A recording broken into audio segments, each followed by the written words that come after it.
started, shall we? It's G2 versus PaperX. You got XLG versus Sentinels. Day 6 of Masters Toronto is going to be starting right now.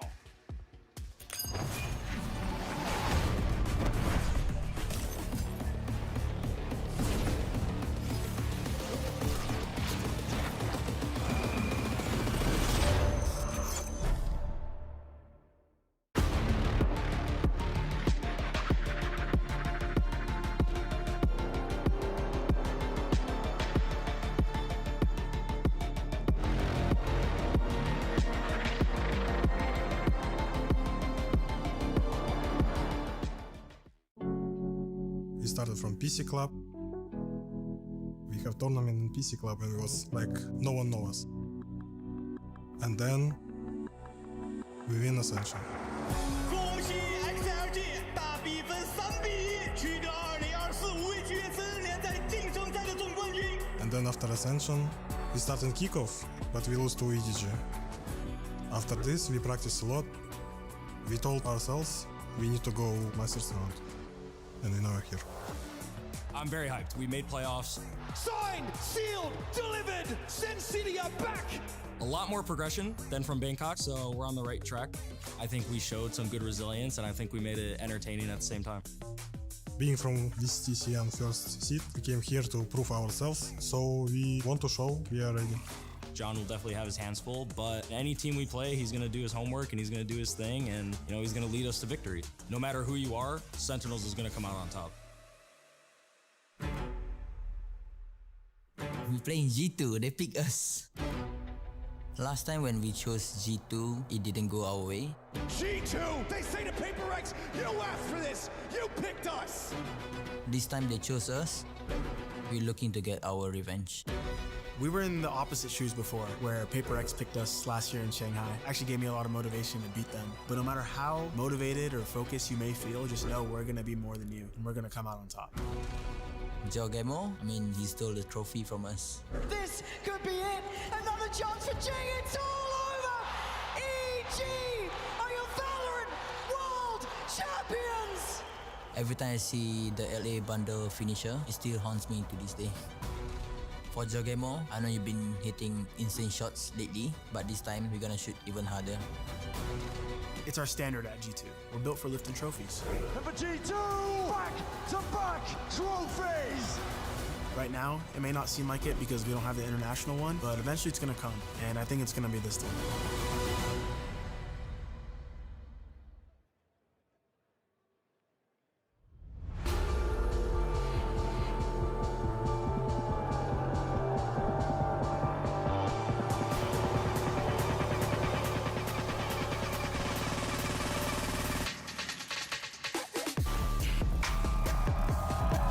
G2 Esports versus PRX.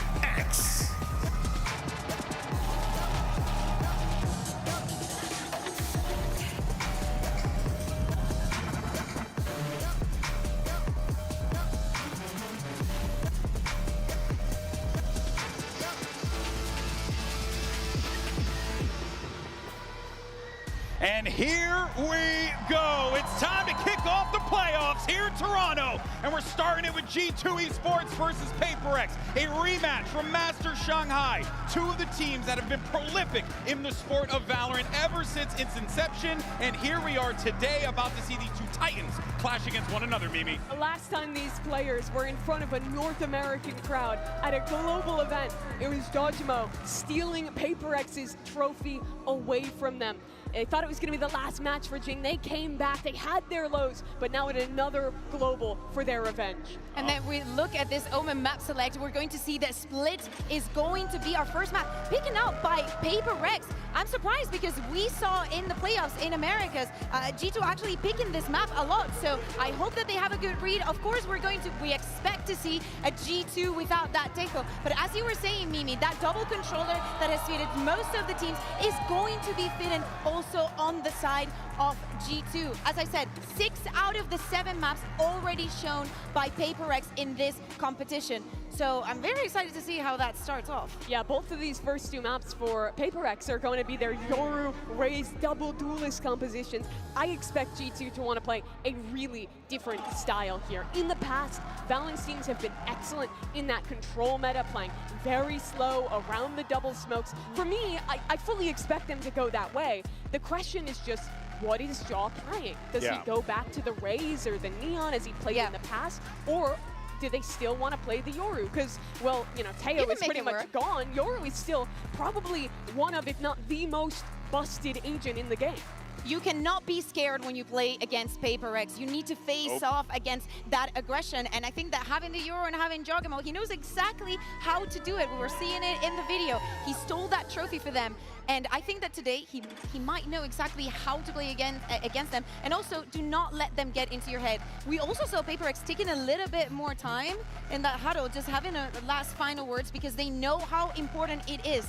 If G2 are to live to expectations, this is not going to be easy for PaperX. The only thing that should have been said at the end of that huddle, don't let go of the gas. Don't let go of the gas. That's my assessment. That Team Liquid game in the Swiss stage to qualify here for PaperX, honestly, they should have won all 3 maps. They should have won Split, and they should have stomped on map 3. It had to go to OT because they let off the gas, they started making mistakes. They have to show a much more focused showing here if they're to beat a team like G2. We really hope that they learn from their mistakes, because Mimi, you're saying they should have won. I ended up thinking they could have lost. They could have lost all of those maps just because they get into their own heads. They know that they can win, and when you get so close to it, you still have to push for the win. You have to be convincing. But if that was the PaperX that we had to see in Swiss, if it was going to happen, it had to happen in the past. And now when it comes to playoffs, when you're going up against the best of each region, you have to be prepared. Here we go. All right, so your answers have been given here. It seems like might be getting jog on that Raze here, right? But we are going to be getting nothing really that different from what we've seen from PaperX. Now, from G2. Remember, it's live now. Oh, I didn't realize that. Okay, look at that. I'm old, everyone. I'm old. Up just yet. I think you could just switch Trent 1-for-1 onto the Fade, and this comp works perfectly fine. Oh yeah, absolutely. But Jogamo going on the Raze, that would be a change, right? We're speaking of him just playing the Euro constantly. If we are to see that change, that would be interesting. Still, the hovers, they just want to keep us waiting. Yeah, potentially. But of course, to what you were saying before about Jogamo on the Raze, I mean, sorry, Jogamo on the Euro, he's also played the Raze plenty of times as well, too. So he's got that. It's been his best stage. Yeah, absolutely. But we haven't seen the Raze since Bind was in the map pool still, so... Yeah, good call. I've missed it, quite honestly. Leaf is going to lock the fight, but there's no surprises. This guy is one of the best lurk players on that role. He goes on the So Yoru. Intelligent, and yeah, and it is Fade. It's going to be the same thing. There's the Fade pivot. Okay, this is pretty much what we thought, right? You're still going to get the double flashes with both the Breach and the Yoru. You have tons of line control with that stun and the Omen Paranoia as well. This is just a straight up good comp, and it's honestly a really easy pivot away from the tail meta. Yeah, we're seeing here an 80% map win. That one loss that they had was an overtime against 100 Thieves, if I'm not mistaken, and it was a 14-12. You know, that another map that they could have won perfectly. So G2 should be extremely comfortable, and their opponents nothing. All right, folks, we're set for the first map of playoffs. So let's go ahead and send it over to your casters. Make some noise for Achilles and Paper Thin. Thank you very much, Desk. Here we are. Playoffs is finally upon us. And off the rip, a rematch from Shanghai. G2 going up against PaperX. This time, G2 having the selection. Yeah, I mean, pretty wild to think that we're going to see a very similar opening to Masters that we saw back in Shanghai last year. They also played each other in Champions, where G2 took them down 2-0 in the group stage. So a lot here to prove for PaperX. They're a team that looked like they might be cruising into these playoffs in that matchup against Team Liquid, and nearly stumbled at the very, very last moment, but got it together, got themselves here. These are two teams with multiple regional titles, but only one player on that stage has any global title at all, and that's Jogamo. So for everybody else, the path to getting that Masters trophy starts right now. The theme for the event is redemption, is reflection. Divine looking back on that moment, losing the trophy to Jogamo, wants to get some revenge here today. Toronto, are you ready to kick off the playoffs? Paper X starts on the defender's side for the entirety of this matchup. And they're grouping up towards mid. This is something G2 likes to do a lot on their pistols, is put mid pressure down. It doesn't matter what map it is. Push out, Trent lucky to escape with his life.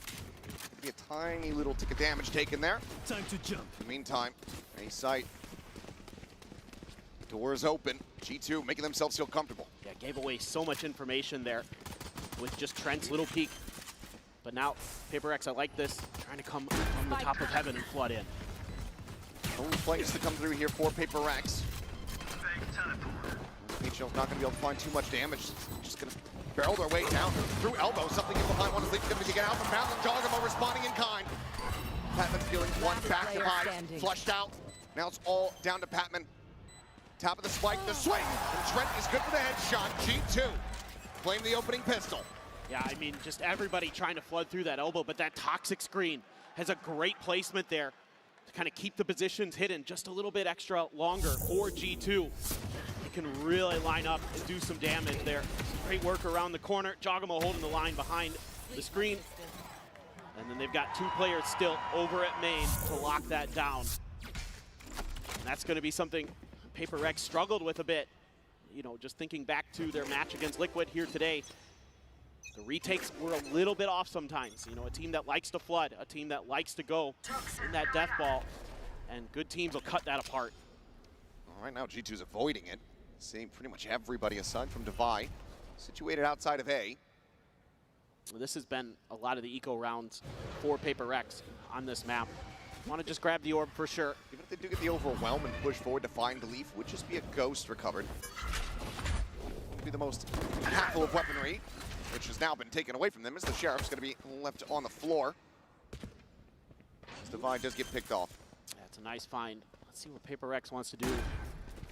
They're going to really make a go for this. Sometimes they will, but most teams would just die to the spike here, or at least try to. The real danger player is Leaf.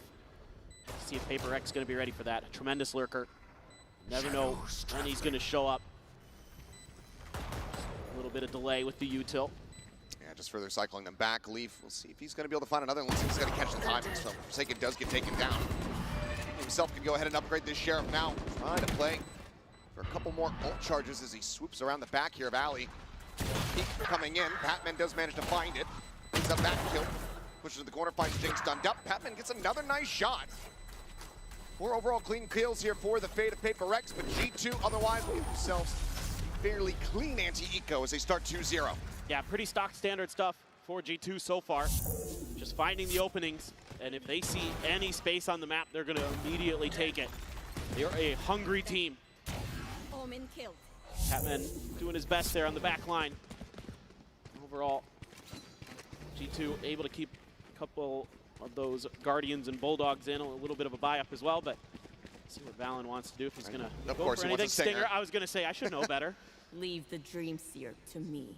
Least shocking purchase. As Trent sending out the haunt here to see if he gets any kind of reveal as escort forward towards ramp. Not taking any chance of getting caught by some stray sprays.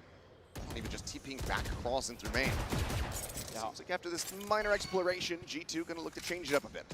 Yeah, already a little bit too much contact for their liking.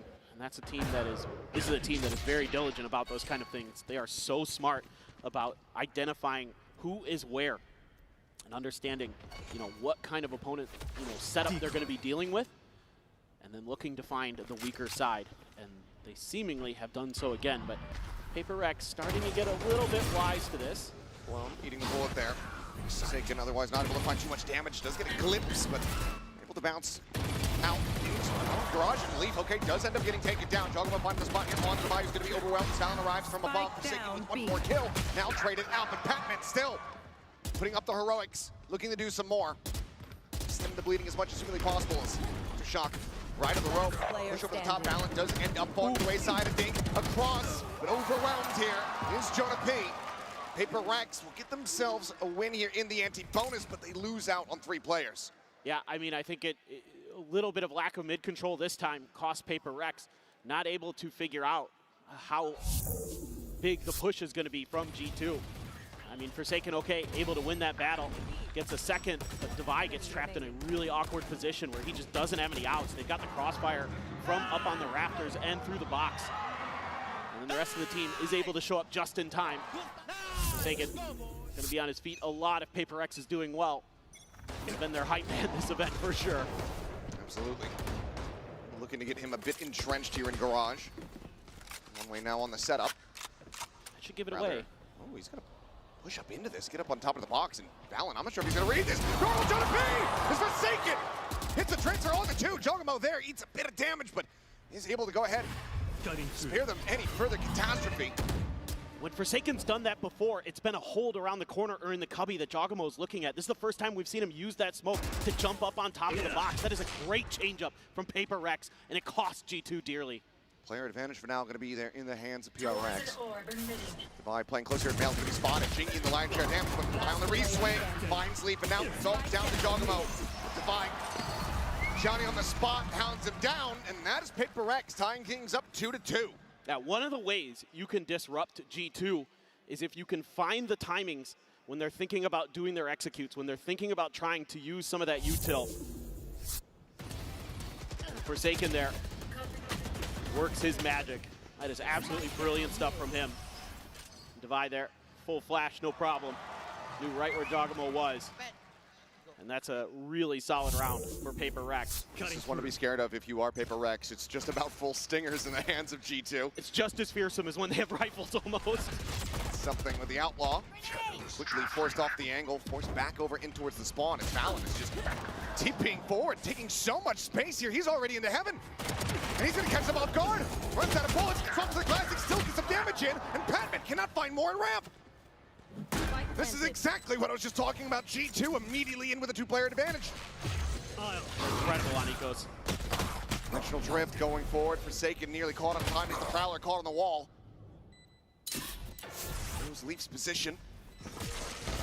Straw goes for the exit. It's the spray and pray, and Forsaken left to his own devices. 1v4 at 46 HP. G2 upping the pace, disrespecting the setups. Taking away this round win. Back in the lead. And this is one of the hallmarks of championship caliber teams, is that they can win ecos at a pretty high clip. And that's going to be something G2 does very early in this match. Round 5, double headshots there for Trent. Absolutely nasty stuff. Like you said, Valen way ahead of where Paper X could expect him to be. That's been something that's been hurting Paper X in this event, is they're not quite always aware of negative space, not always quite aware of the possible positions of their opponents. I mean, how many times have we seen them get killed with knives out in their hands? Definitely something they need to shore up. This is a G2 team that is going to try to make you guess where they're going to be coming from. It's going to be a lot on this guy right here, Leaf.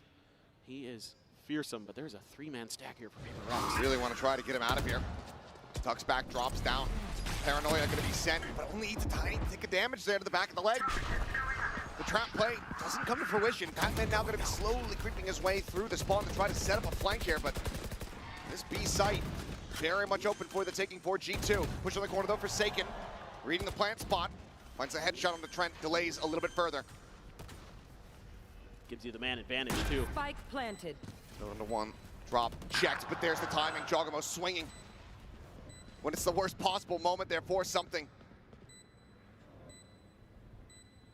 Patman needs his flank to be big, but it is being watched, and it's just gonna be taken down off the rip. Player advantage now here for the side of G2. The push into the smoke, Forsaken able to find one. Jogamo does get eliminated. TP forward, the swing out from Divide, arriving on the Raptors, and finding Jonah P, finding them all. Divide gets the 3K, Paper X gets the defuse, and we stay tied up at 3-3. Forsaken's creativity on the Omen is something else right now. The way he uses this smoke to set himself up to initially delay the plant, give themselves that man advantage, and then he's gonna TP forward after finding a kill in the smoke, trying to come out of alley, and that sets up Divide for the nice bait and switch. And then Divide from the Raptors drops the elbow down on top of G2. Got some ults to work with though now. You've got a Nightfall. You've got a Pit there for G2. You're one away from a Rolling Thunder. Close to some big ones. Jing one away from a Showstopper. Something one away from a Dimensional Drift. So a lot to work with here for both squads in terms of the ult economy. You might just be looking to up the pace here once again. Some pressure here on the lead. Face your fear! And is able to go ahead and stay back. Nightfall avoided by something. We'll be hearing the lines here of these players as the Prowler scouts his position. Knows that the Aura State crash in the back of sight. The buy is going to be taken down as Valen. With that stinger, just comes away with it. Attempted a pre-fire, but bullets whizzing past the enemy Omen. Omen stays alive. Entering Nightfall, now going to be sent. Point blank on the rocket, doesn't find value. Jogamo quickly trades it out. Player advantage maintained, but now expounded upon here for Paper X. A 2v2 is about to squeeze the corner for Forsaken. Comes around the box, and that is going to be Paper X. Once again, scraping by with a retake as things get chaotic and regaining the lead by 1. Well, their mechanics are looking really strong right now for Paper X. They're flooding together. It didn't work early, but now it's starting to really come together for them. A few kind of off-kilter moments early, and it maybe looks like G2 is going to be able to hold it down. Forsaken, Patman coming together nicely there. Nice swing early from something. Gets doubled up on, but that's okay. That opened up the space for the rest of his team to start controlling the front of the site. Really nicely done. G2, now they want to take a timeout to think about this. I mean, I can't really fault G2 in a lot of these rounds so far. I think they've been doing a lot of things the proper way. They've been finding that open space. They've been getting those plants down in either, fair advantages in terms of everybody has the same number of players, or maybe they lose one. But overall, they're doing a good job of kind of getting through the initial lines of Paper X defense. It's been these retakes all of a sudden have just come alive. So a timeout call, maybe just try to tell them, okay, let's slow down. We usually are the ones that dictate the pace of teams that like to play chaos, that like to flood retake. Hasn't really been seen so much. A lot of that to do with, as you were talking about, the creativity coming through from Paper X. Found themselves 4-3. That's without Jing being able to find a huge amount of impact. Killers for the moment, has been involved in these eliminations with the 4 assists that he has, but that rocket seeming like maybe the best chance for him to get on board in that round. Oh, for sure. It just was a, kind of an awkward situation there. G2's trying to play ahead of the rocket, but I think you can give Jing a bit of a pass as long as he kind of steps it up a little bit, because he's been their best player so far in this event. So for sure, not the end of the world. But the bigger thing here for Paper X is they came out ahead in that ult economy, and now they can use this Viper's Pit to completely make mid unassailable and stack up over on one side. Patman just through the wall, able to find Jogamo. Realistically from G2, how do you try to pivot from here? What does the play look like when you don't have that Yoru to try to cause disruption and chaos on the entry? Valen's shown that he's more than willing to go double TPing forward, but without those added layers, those flashes in behind, can be a lot more difficult. It seems like they're going to land on trying to push up into this smoke and overwhelm. They remember the corner he was tucked in last time. Able to avoid it, the push forward, spots out one Trent, just quickly traded back, drops the Pit here in mid. That's bought a ton of open space on the map. Just going to be Forsaken, potentially over on the A side. Patman may be thinking about sliding back over into a 2-2 here for Paper X. Haunt to check, doesn't get any contact. G2 still a bit away. Cycles the smoke out here onto the main entry. 30 seconds left. Trent at the ready, util in hand, trying to send. Paranoia's gonna go flying. A little bit of damage gonna be dealt here by Forsaken. Sends out. The Paranoia connects on the leap, comes up with the kill. He is gonna be stuck in position. Valen will be able to hound him down, but now he is all alone with 5 HP in a dream. Tuck around the corner. The nade going to be sent. Sign seal delivered. Jing will go ahead and get himself on the board. As Paper X, this time, able to avoid the sting around. Yeah, they read this round really, really nicely. I like using the Viper's Pit right away. That's a part of the map that has given them problems on some of the rounds they've seeded. Here, Patman. Nice. Oh my God. This makes a good read. G2 doing a little bit of homework though. The last time that Paper X was on this defender side against Team Liquid, that's the corner that Devi was tucked up in when he sent that Pit. So they knew where he was going to be at, use that fault line, able to at least trade it out. But everything looking solid. Operator. Now in play. Poison's off. That's where the rounds start to get scary for G2. Something can find value. Oh, line swing out here from Divide. Jogamo tagged up. Something on the opposite side. He's going to go ahead and flush out that enemy Viper. Removes the lurk. Brings it into a 4v4. As soon as he kills Leaf, something's over to the other side of the map. Reads this beautifully. Scratch out to safety, but can he get on the line in time? That smoke should buy a bit of space, and oh boy, Forsaken, he's got the judge, but they're able to go ahead and take him down. The clone leading the way. Jogamo instantaneous with a headshot. Gets rid of the operator. Gets rid of Jing. As he is still absolutely frying. Patman swinging around the back. Jonah P perfectly ready for it, but seemed like he had to read, but able to have the shots. Up now, scooped up here for Jogamo. Fake teleport. As Patman will reroute up in towards B Heaven. Trent gonna be the first line that he has to try to cross. Stuck on the angle. There, with the lineup. G2 answering one back, breaking the win streak from Paper Rex, keeping things close. Yeah, this time Paper Rex tries to go for some early aggression to deny the plant. The judge up front gets denied by the clone. This is a jog round. His Yoru on the biggest of stages is one of the best. He is so tricky to deal with, so smart with the way he uses his util. Frustration there from something. Feels like he probably should have had that. It was a good read on Paper X's part in some ways, but they just weren't quite coordinated enough that time. Now we got a big 5-man stack for G2. Over on the A side, Jogamo going to go on a dimensional drift. Second one of the half. Jing's in trouble. Leading forward, and he's going to be able to spot quite a many few players here. Said Jing in a rough position, is pushed out of this one, and Jogamo somehow comes away with the kill. Something taken down. Jing just get flushed out, not before he's able to find one. But he should have been dead to rights. Pit now invested here on the site. Divine Forsaken swooping around from A main versus 4. And how have we gotten here? The spray just a hair off from being able to find Jonah P. Quick check in from Devi. Couple tags, but kill not found. Trent lingering forward.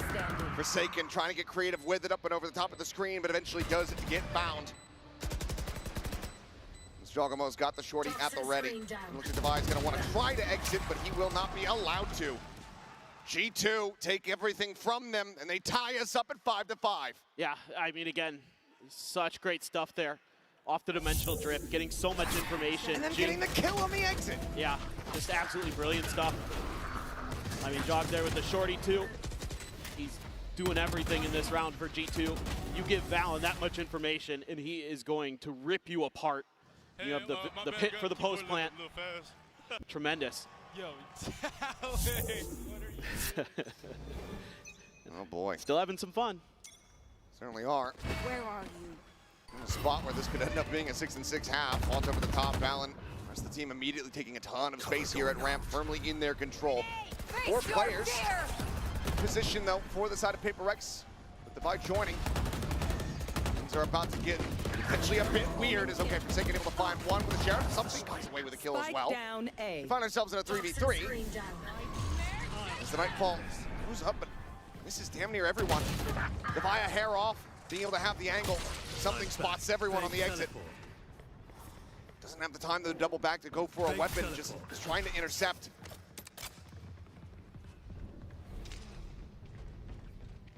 Just all about timing here for something. You can see Jonah P aware of it. Being watched by 2. Jonah P swings back of the pillar. Patman now arriving. Spike planted. 2v3 with just the one rifle between them. Head's gonna be spotted. Patman gets his taken off. Something will collect the weapon. He certainly has his work cut out for him. The silent drop. 2 flashes available to try to utilize. A double stack at backside. On the peak, nothing noted there. Sends the flash, and Jonah P able to turn it, able to find the kill. Team Ace and G2 securing 6. Yeah, even though the beginning part of this round looks like it's going to be pretty dangerous for G2. We've got the full 5-man stack for Paper Rex. The Nightfall just misses. Devi not able to catch a player on the exit with his Sheriff.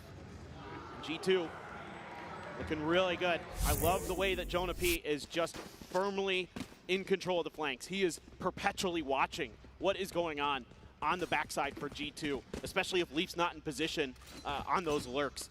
He has really done a good job. Even if he doesn't necessarily win the battles, it's still about having that info and having that awareness. Forsaken actually doesn't TP forward, TP back this time. So a little bit of trickery, trying to confuse G2 about how he's going to play this garage spot. See Valen looking for it, wary of it. Yeah, that same smoke cost him dearly. So he's going to be very, very aware of it this time. Looking, see if he jumped up on the box. A little bit of spam in mid. That's going to maybe shift somebody over. No, okay, Paper X opts for a different angle. And something is not on the correct one if the swing comes through. Okay, does send out a shot. Looks like they noted each other. Quick check in towards Vent here from Jogamo on the silent drop. Patman watching and waiting. He's going to ride that right side rope up, though. Continuing steadily. Push for a bit, little moment there. Quick peek. Should be a flash. They might just feel the back away, but it's going to be the clone. It does get information. They know that it's being watched. Two players set up here. Inside of B Heaven. Divide. Jing. We're going to try to hold this line. Jing able to find one. Blast packs across the way. Gets out towards safety. Paint shells to try to buy some space and some time. If he finds another kill, would be a showstopper online for him, but he's not going to be able to get it. Leaf strikes him down. Patman now having to do everything. They cannot make it happen. 7-5. G2 are out in front of the half. A little bit of a run there early for Paper X, but G2 punching right back with 4 in a row of their own. Really found their groove there as that half wore on. But already some incredible scenes, some great back and forth between the two teams. G2 out with the lead, but it's a narrow one. We'll see what happens when we come back after halftime.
Way that he pilots that agent. Then on the other side, something again struggling a bit here on the Yoru. Needs to pick it up, both the duelists for Paper X here on this attacker side. This should be their opportunity to start opening things up. Needs to be, but one of the things that's been very rough for Paper X at this tournament has been the pistols. Yeah. Haven't been able to get too many of them across the board and dropped the opener here. We'll see now that they shift over onto the attacking side, if they can find an ever-important pistol win. Yeah, this is a very crucial one for them. It would get them right back in the game.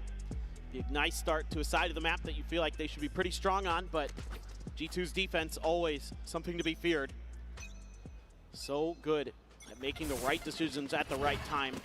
Early util dump, but a fault line gonna back up the main forces of Paper X. But this is just a fact-finding mission, it seems like. No spike in the vicinity, so this is just them trying to set up for a pick. But G2, wise to the game, playing pretty far back, want to give Paper X a little bit of false comfort. But you've already seen some of the initiator util. And if you go towards this A side, I mean, you've got the flashes, you've got the fades, you've got the breach util, the stuns, everything. So this is going to be tricky. Bit of damage suffered there on the Patman. Spike still going to be set in mid. Jonah P just going to be backpedaling. And looks like the pivot will be coming through here from Paper Rex as they try to storm their way across into the B side, but there are still about to be 3 players here to try to greet them. Divide still over in garage. Leaf spotting out one. Hits the headshot into a second. Forsaken will fall. And Trent seems to try to bring this one to an end. Might have been a fight back, but Divine out all alone. The spike on the Raptors. Jogamo about to fill that space there in heaven. Has the Sheriff, but it's going to be Jonah P with the Ghost. Was able to take him down. 2 for 2 on the pistols here on Split. G2 continuing on. A lot of players here dropping down into the open arms of G2. There wasn't much util. It's kind of bothering them. See Leaf here on the initial one, gets 2. The second under Forsaken is ridiculous. He had taken 30, down to 34 health. Jonah P there at the end holding the line, but they were just kind of playing back the whole time as G2, just trying to mirror the movements of Paper Rex. And they put themselves in a phenomenal position to take away Paper Rex's map pick. Little cheeky combo there off the rip, but mostly just to take control of the orb. And they will grab it. Devi, Sheriff in mid, looking for an opportunity, but Jonah P not going to give it to him. Valen, Paranoia at the ready. He's ready to send it. Don't worry, we got you guys here with us. We'll get the game audio back. It's all good. Valen still comes away with 3. He just knows how to make that stinger sing. Push out of the smoke.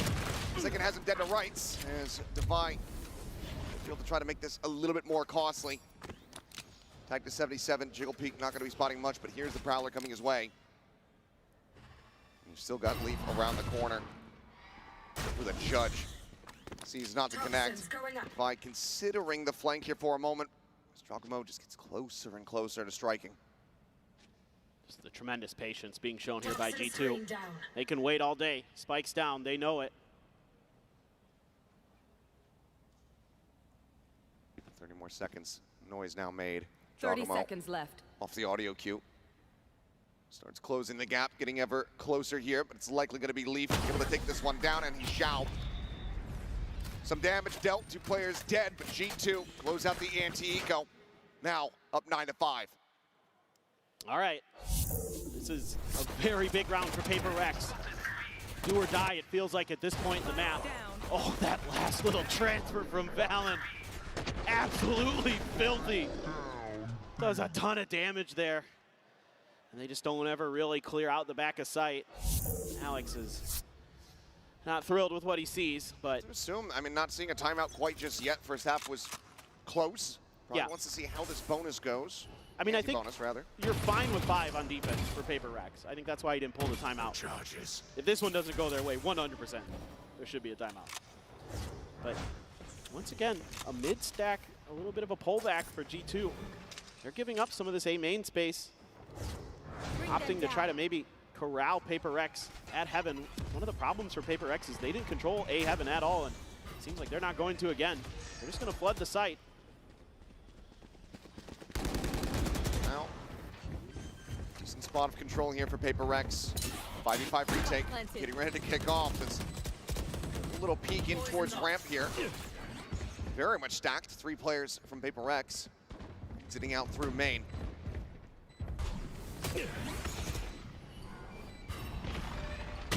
Swing out into the open. Patman eating an immense amount of damage. Literally 1 HP remaining on him as something gets taken down by Trent. Patman going to be trying to do his damage. Flash connects. Jing swing on the corner. He's able to collect 2. And gets the 3rd as well. Must just be an attack-sided raise, but Jing comes alive when they need him the most. tries to mitigate the losses. Still 2 players lost from Paper Rex, but they deny the bonus conversion. Yeah, Paper X able to hang on despite some trickery here from G2.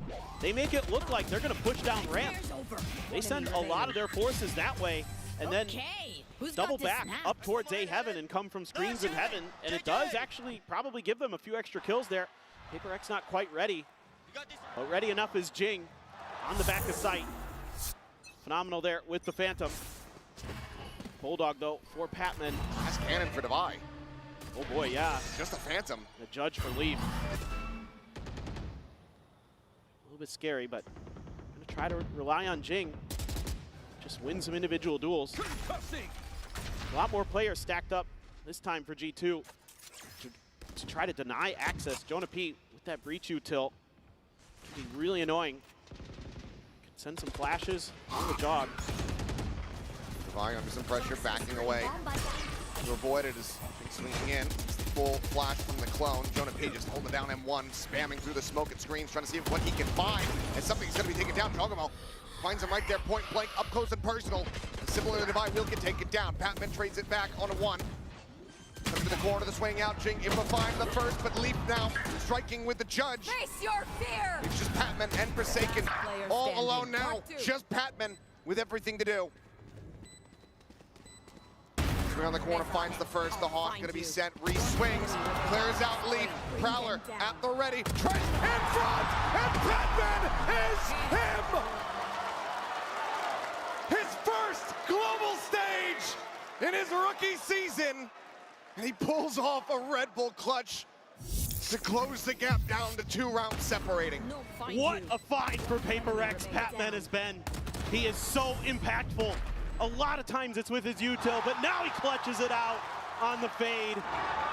He's got a lot of Paper X on their feet, and that could be one of those tide turners. He's got 18 kills on the map. Patman is flying. Obby leader. Again, into a bit of a half purchase here for G2. Never a freebie when playing against this squad. No, this is so dangerous. For the Bucky, a sheriff for Trent. Stinger in hand for Valen, about to make contact against all of these players here in Garage. Fowler, however, does manage to scout him out. Stinger needs the bullets, he backs away, Boombot gonna get cleared. Somehow, pretty much no one ends up taking too much damage, just a minor little bit there onto Patman. And with the orb grab, Jing now does have a showstopper online. Looks like they're gonna commit to this. Taking the gate crash, trying to get some detail out. Jing finds Jonah P. Sees the wheel there. Top of the rafters, spray and praise, finds one, and they're gonna go out. Trent already dead. That leaves just Jogamo here with the classic. Dead in something's hand.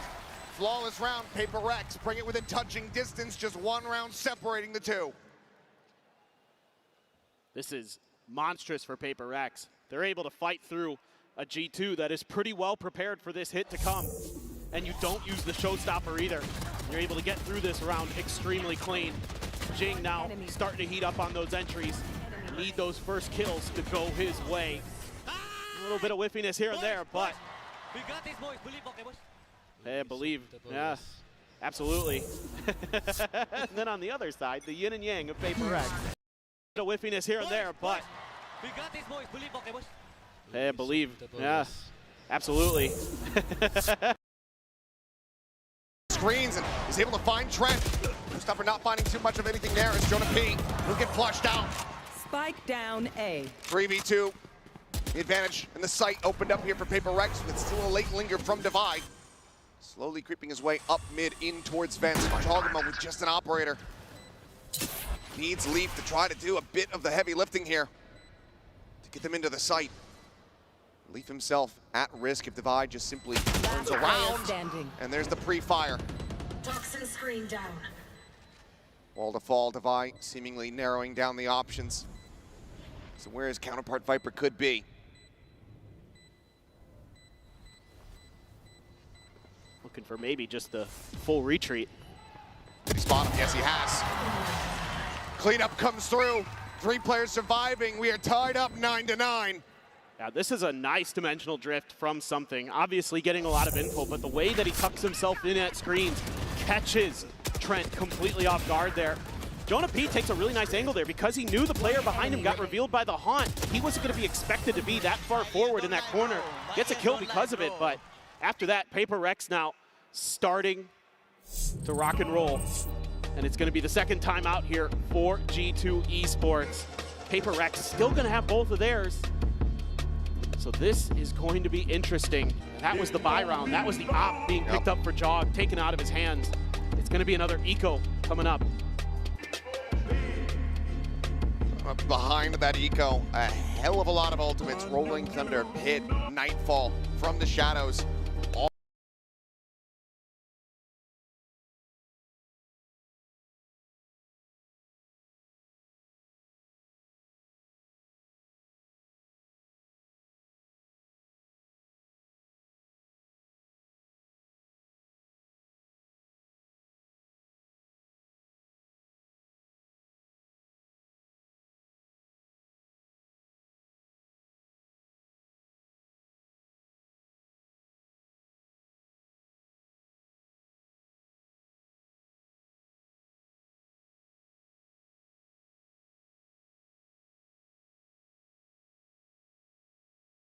Trying to take challenges at angles we don't need to, at moments we don't need to. Let's make sure we're waiting for the reinforcements, because that's where they were really hot on their attacker side, is when they were coming in 3-4 strong. Paper X would challenge them one at a time. It's going to be an early pit. To be invested for Forsaken, a fake on the TP. Just looking to see if he can get a response out of G2, but the discipline from Leaf, very, very good. Jogamo right around the corner with a frenzy. Is that going to be read by Paper X? They haven't held this corner yet. It'll be the first time we've seen G2 try to lock down that position. Footstep gets made. See, for the most part, they're avoiding it for the time being. The Prowlers are going to be committed towards heaven. Jonah P. Set here, now going to be revealed. This Boombot ends up going off. He finds the hit. Jogamo going to be taken down, Divide, able to flush him out. He saw consideration for the Rolling Thunder there for a brief little moment, but it seems like the call comes in. No, it's going to be far too risky, far too costly if we can't convert. So instead, they're going to have to just fight their way back down the ramp, like they shall. Jing dead, leaves a weapon on the floor, potentially recoverable here for G2. Trent's Prowler gets the spot out. Position noted, free fire into the smoke.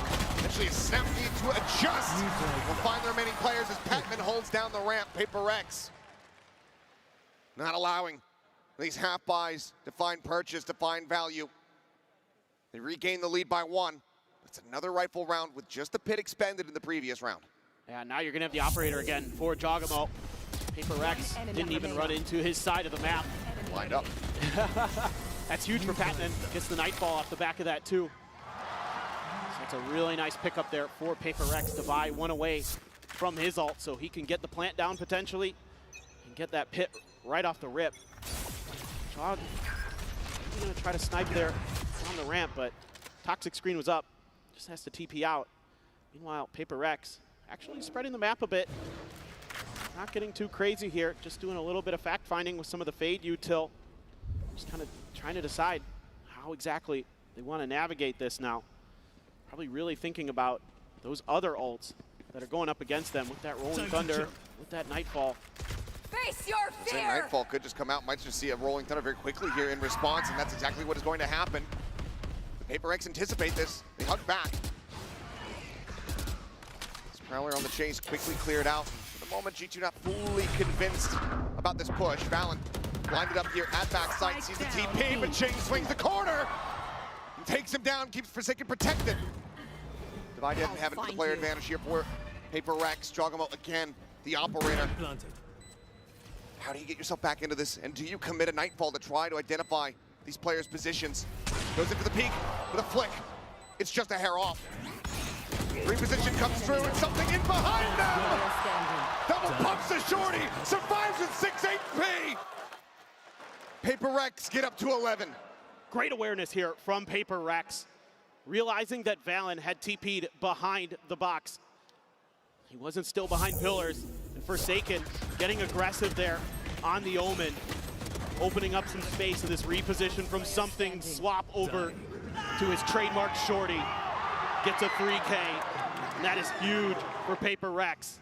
The coordination today starting to look really good, and Trent, some frustration being shown. It's one of those moments you don't want to hit tab. You don't want to see how much damage you just dealt. Such a narrow margin of error. It's something now. The attack off, striking when you least expect it. Clone to try to lead the way. Jogmo not fooled by that. Does manage to quickly trade it back. Sends out a flash to the site. It's already being taken here by Paper Rex, who look to get themselves up the map point. Out in the open with this plan. Jing looking for a timing perhaps, but ooh, Jonah P with a belter of a headshot there off the Sheriff. He's able to note and deal with that enemy raise. Patman on the push. Nearly cut in half. Does manage to stay alive. That brings it now into a 3v3. Welcome G2. to my world. He's in position. Fallon ends up getting taken down. The pit now in play. Just go ahead and try to seal the deal on this. Divide with Clip Leap there, right in the leg as he goes bounding forward into that pit. Jonah P now, no other recourse but to try to back away and hold on to this operator as Paper Rex look to try to chase him down. Forsaken, storming his way through the vents, taps the rope, rides into the top. Jonah P finds the first. Divine wanting to try his luck. Tries to flush him out, but Jonah P will be able to cut him down to size. Unfortunately, is still only at the halfway point to a Rolling Thunder, but the operator does get saved. Great opener here for something.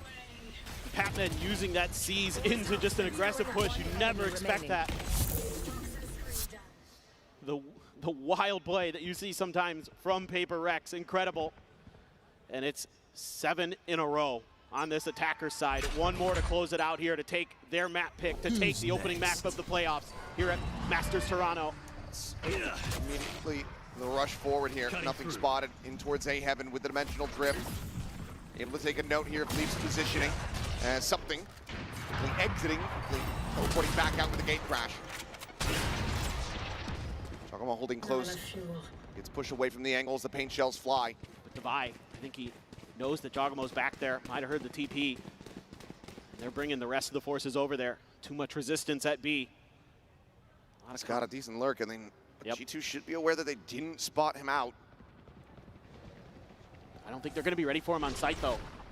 I think they think he's still at screens. Trying to line up Jing, unable to find it. Shorty, get a bit of damage in. Knocks him down to 31. Divine here in Heaven, quickly going to be backpedaling. As Jogmo throws on the mask. Nightfall is available. Divide able to find one. Jonah P going to be taken down. The Fate in position. Trying to go for this ult send. Sends it out, but it's only going to find the enemy Viper. Leaf, get TP at the back. It's actually Valen arriving here on site. Leaf, as you say, trying to go for this flank. Ends up pulling down to 32 HP, but Valen is able to find Divide at the same time. And now the site looking to be in the hands of G2. Something up and over the top, dealt with. It's all on Jing, finds one. Showstopper's gonna be too late. The defuse has already come through. G2 break the win streak. And they persevere as they look for 2 more wins to take us into OT. Yeah, another big round here for Jogmo with that dimensional drift. And then Leaf striking at the perfect time and doesn't overcommit. Doesn't find a kill, but that's okay. Still holding this angle, and Forsaken just kind of gets torn between trying to deal with the screen's position or deal with the lurker. And he pays the price for it. And now maybe a timeout. Not to be seen. Not to be seen. Find you. Still just rely on the players to sort this themselves. So far, they've been pretty good at it. Been able to find those moments, those adaptations. Trying to use Jing to get a little bit aggressive towards mid. And again, G2 is playing very passive at the early parts of these rounds. It's really, how ready are they going to be for Jogmo's forward position with that operator? Haven't seen this yet. He's holding on the other side of the toxic screen. Ducks back to try to avoid the boom bot and will get spotted. There's with a shorty, doesn't necessarily indicate the Yoru, but the flash certainly go ahead and let them know that the operator is going to be in this position. Paranoia SEN dodged. I thought maybe he'd gotten away from it. Either way, they're not able to play off the back of it. Forsaken just TPing up top here for the moment. This could be a Vents angle here for Paper Rex. They can suss this out. They know that the Yoru's on site. That might be what they want to avoid. Fade out from one angle, sees onto the other. Jonah P still a fault line at the ready. Just Shorty swap, Forsaken. Not checking this, not ready for it. Gets caught, goes down. Jumping gets ready to buy, able to go ahead, equalize it at a 3v3. Some spam damage on the Trent, puts him to 33 health as the spike now gets planted by Patman. Not much util for either side. Paranoia for Valen, flash for something. As everybody committed into the site. Leaf free reign, they're trying to just walk his way down ramp. Something has to find value in this corner. It's hit by the Paranoia, but he's not the player at risk. Divide, finding another, but now it is all on something. Knows Leaf's position, knows he's there above, but Leaf seemingly does not have the read! And this time, OT will not be found. Paper Rex take down G2 on their map pick of split 13-10. Yeah, a lot of adjustments here made in a very short amount of time by Paper Rex on split. They do a great job finding that open space, finding those plants and taking their time. Well, I don't know about you guys, but I sure as hell am entertained, and I'm hoping that this series is going to deliver many more maps just like that. We've got Lotus coming up next, G2's pick, so stay tuned. Don't go in.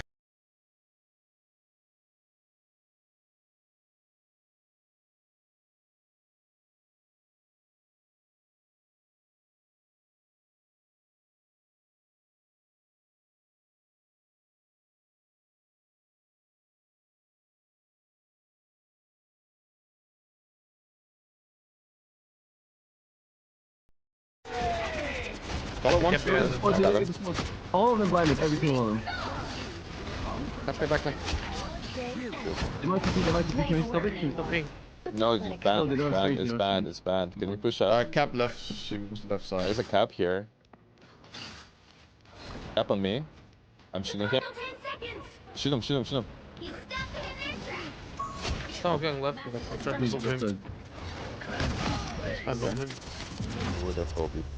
Yo guys, I'm not gonna lie, you might have to sub it infiltrator, bro. I might be getting sick as fuck. I'm so tired, my throat hurts, bro. Why is everyone getting sick lately?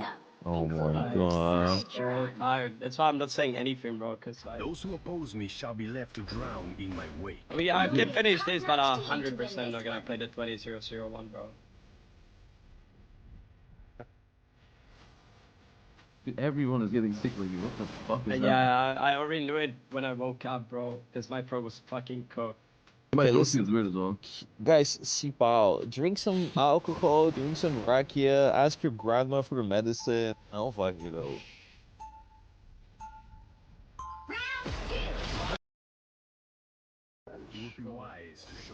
We can try matching if you want to, guys. Also play like shit. No, I think we tried it more. I think it's way better that we learn how to play it instead of practice something last day before tournament. Why not? What else are you gonna practice? I think it's better that we practice. I think it's better that we practice on how to beat it instead of like matching it. So yeah. We're not gonna. I mean, maybe we have next person. Yeah. It's only if it makes you then have a chance of playing it. Like really never play it. Okay, guys. We should keep the way. We should keep.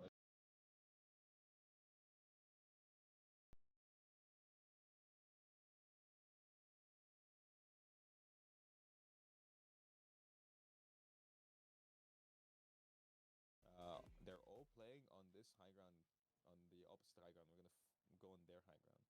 Okay? They're playing on the right side. Left force point. Break bubble. Right space. Are you okay with helping here? I don't know. I don't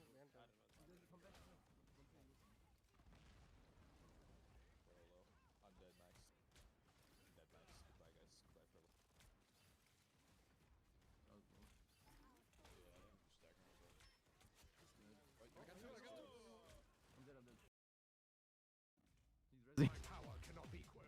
I mean, we got their res up. We got their res.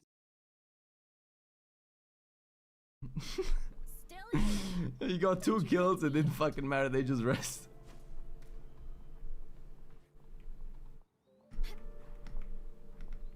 Okay, I think we need to take their high ground.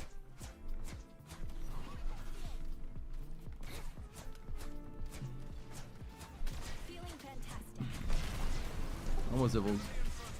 I'm gonna ult first. I'm gonna ult first. I'm going. Go for it. Go for it. Go point. Go point. Su's here. Invis. Purple. 1. Nice. Got him. Nice. Get Adam. Get him in. Tank. Back. They don't have TP. Though. Beautiful. That was beautiful. Hero I cable think takes when collision. you TP like that. Top. Yeah, he's gone. Step on. I think when we TP like that, I just stay with you and farm flow code. Yeah. Then we play for that. Also put a bit further back next time. I felt like it was a bit suffocating. I don't know. Suffocating. What a nice word. He's gonna drop on us with E, but... I'm George. slipping. Don't attack. I don't have it. 1 for 1. I'm gonna die. Blinding main. All of them blinded. All of them. Yeah, big purple. Big. Adam, does he have self-rest? No. Pushing forward. No, I don't think so. Let me get my ult here. When do you get support codes? Blinding main. Stay in my bubble. Almost have ult ready. I'm gonna go early again, okay? Around this corner. Wait for Disney. I'm going in 5, 4, 3, 2, 1, go. Get the spores. Get two. Not this one. All of them blinded. Adam, Get He has the res. Can we chase? Somebody chase him. I'm chasing. Chase him. I have flying too. He cancelled. Starlet is resing on top now. 3 payload. Gap is gonna touch. Gap inside. Yeah, he's inside. Okay, don't die, guys. We need to kill the cap. Poking mage, shoot the cap. Blocking heals, I'm blocking heals. Cap. They use Link, by the way. Ulting backline. Push. Blocking heals. I'm 1 HP. I'm cloaking us. Don't attack. Adam dead. We need to chill. Kite. We need to chill. Okay, yeah. That's really good. I need George. I need George. I cannot kill him. I don't have it dead. That's fine. Give TP? Mayhaps. We could flip map, to be honest.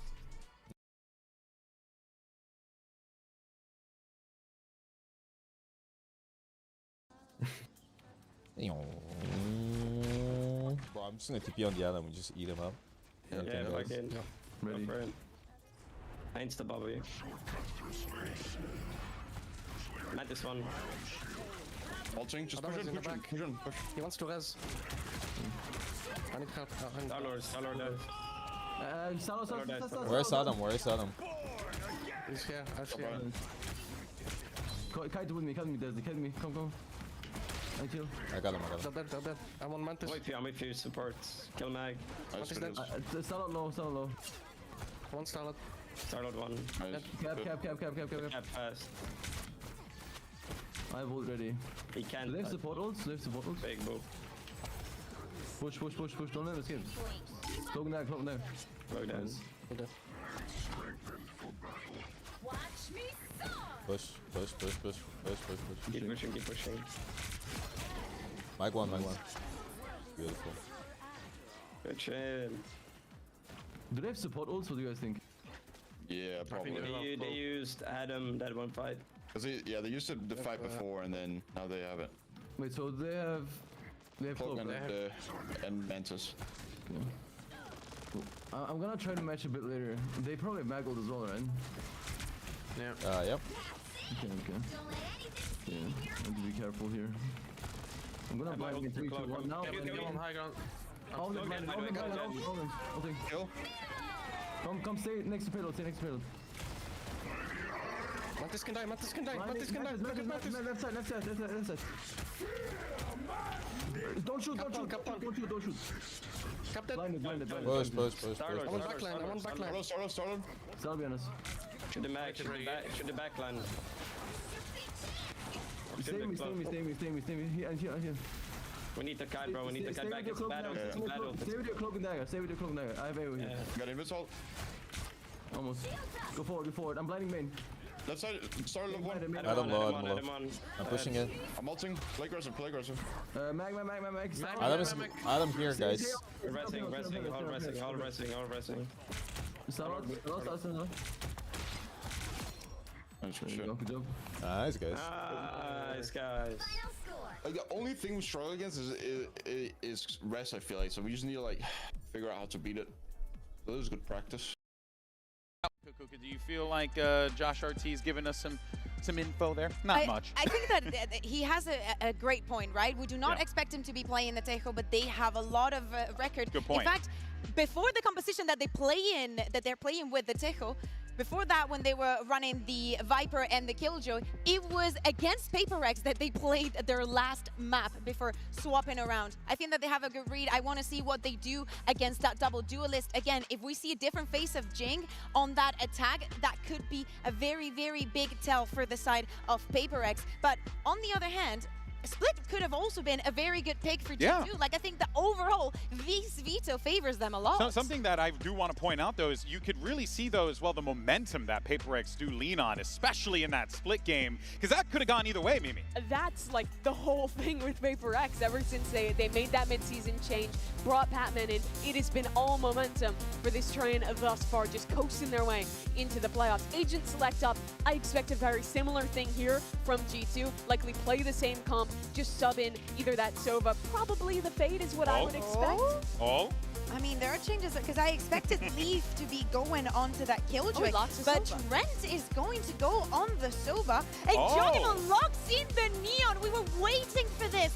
We want to see, especially with them starting on the attack, the effect that it's going to have with those two initiators behind you. Despite G2's success this year, Jaw has had one of his lowest individual performance years ever in his career since he's been a player at that international level. That's not because he's been bad. It's because he's been playing Neon, he's been the sacrificial lamb, he's had to be diving into all these different things. But now he gets to play on one of his absolute best agents back in front of an NA crowd to show us what he's got on that Neon. All right, folks, so let's go ahead and find out how this one all plays out. Can it go the distance? Let's go ahead and send it back over to your casters and jump into map 2. Here's Achilles and Paper Thin. Thank you very much, GB. I don't know. Toronto, what are you guys thinking? You guys want to see a map 3? All right, we'll see if G2 are going to be able to make it happen, get back into the driver's seat. We saw them in control for so very long on Split, but PaperX regained the reins, rode off into the sunset with the win on Split. Let's see what happens as, once again, PaperX pistols have not been kind to them. It looks like it might be a full 4v4 scrap here early. Turns from the flash, shot him on the peak, dead. Jing, off to a significantly hotter start this time around, finds that opening frag, and that is a ton of the entry power out of the hands of G2. Because you have that Yoru, you're able to quickly pivot over to the other side of the map here to match G2's movement. Instant damage taken there from Valen, Divide with the cleanup. Finds it, and something will get overwhelmed, flanked through the site. Poison Orb lobbed in, and on that peak, Divide ends up losing his life. A 3v3. Go from a very strong start into a bit of a lopsided round now for PaperX. Oh my goodness. Full stairs push coming through now for G2. This is madness, but Forsaken and Patman are lined up. Tucks it together, the swing, Forsaken able to tuck back around the corner. Does get stunned there by the fault line, clear on the recon dart, and they have to re-pivot back. G2 quickly evacuating, breaking down the baby door, but already you've got PaperX arrived here at upper. Looking to try to take them down. Leaf gets himself a third, but Jing will get 3 of his own. PaperX claim their first pistol here in the playoffs. And this is the side of the map where PaperX did so much damage when they were playing Team Liquid. It's crazy to think that these first 2 maps are the 2 maps that went to OT the last time they played. So far, so good. Able to avoid any disasters on Split. And they got the pistol, and that's really got them fired up because they need those. They were still able to win Split without a single pistol, but it's a buy up here for G2. Stingers and a Sheriff. They're looking to nullify this. Just take that pistol win away from them. As for now, weapons not being fired. No confirmation on this force up. shots here from something. Backpedals, avoids the fault line. Space gonna be taken. Wall does get popped, so Spike cannot be brought forward into the B side quite just yet, but Valen, it's a good amount of space forward there at upper. Sheer wall now gone. Now it's tough here at the connector, sends out that paranoia. Players arriving here from main. Jonah P. Tag down low. He and Leaf both eating an immense amount of damage. Trent though finding his timing, swings around the back, collects 2 kills. Something Divide both going to be eliminated. The spike is on the floor. Patman's pushing forward. He's catching a timing, but he's also catching a stray headshot. Valen does manage to take him down, and this round is looking to go the way of G2. Jing all alone. Too many targets, too many angles, and the force from G2 works its magic. And early on, they had a great plan to get themselves ahead of the curve, to get past the Vice wall, because they TP past it with Valen and send another player through. So it kind of keeps Paper Rex guessing a little bit. They have to pause, they have to wait this out. They don't have any information on what's going on. And that just allows G2 to set up for those late lurks, to take that early space. And that's a great call there by Valen and company. And Jing gonna be having the Bucky, a couple sheriffs otherwise. G2 now looking to play their bonus. Season end just opens up some space. Orbit gets grabbed. Jing going to be 2 charges away. Jonah P playing catch up. Trying to get that Rolling Thunder at the ready. Still just the 3 charges thus far. Divide forced back. Paranoia flying his way, as well as those relay bolts. Backpedals and something gets caught up by Waterfall and trying to go on a timing. Does get noted by the enemy breach. Had a little bit of miscommunication there for Paper Rex. Players trying to make some hero plays. Right back towards Waterfall. Forsaken flushed out, and right now G2 are looking to try to make this one a flawless to swing forward, and that Bucky is not going to sing. 4K for Jonah P. That Rolling Thunder now just 2 charges away. G2 gain the lead in flawless fashion. Yeah, this is just so brilliant from G2. So ready for something to try to make that aggressive maneuver. Jonah P ahead of the curve. It's Patman as well, and a 4K for the Professor. Yeah, that one's got to be a little bit frustrating. But really, I think Paper X could have done a little bit more damage there if they're a little bit more patient, wait for that retake and then flood. But it is what it is. Forsaken going to go for that Odin once again here on this defender's side. Our player stack as well. As a paint shell lobs in, Jogamo going to be eating a good amount of damage from it. 51. Forsaken is looking to further delay. But Jing ends up being found. Flushed out of the corner. Shot going to be committed there. Get him out into the open. They're able to collect the kill, so they're an advantage now here for the side of G2. Seems like they are more than satisfied with that on this side of the map, and now look to maybe pivot. This is classic G2. Just take your profits and move on. You got that one, you don't need to press your advantage. Just leave Leaf to his own devices. Try to win some battles on the extremities. Catman gonna have to clear the drone. Trent, looks like he's gonna try to follow up. Try to pre-fire. Challenge into this one. Forsaken is already rotated across towards C site, just cycling the smokes there on main. Looking to spray at the ready. The orb grab though, Jonah P. Now 1 away from having that Rolling Thunder online. He's got the spike in hand.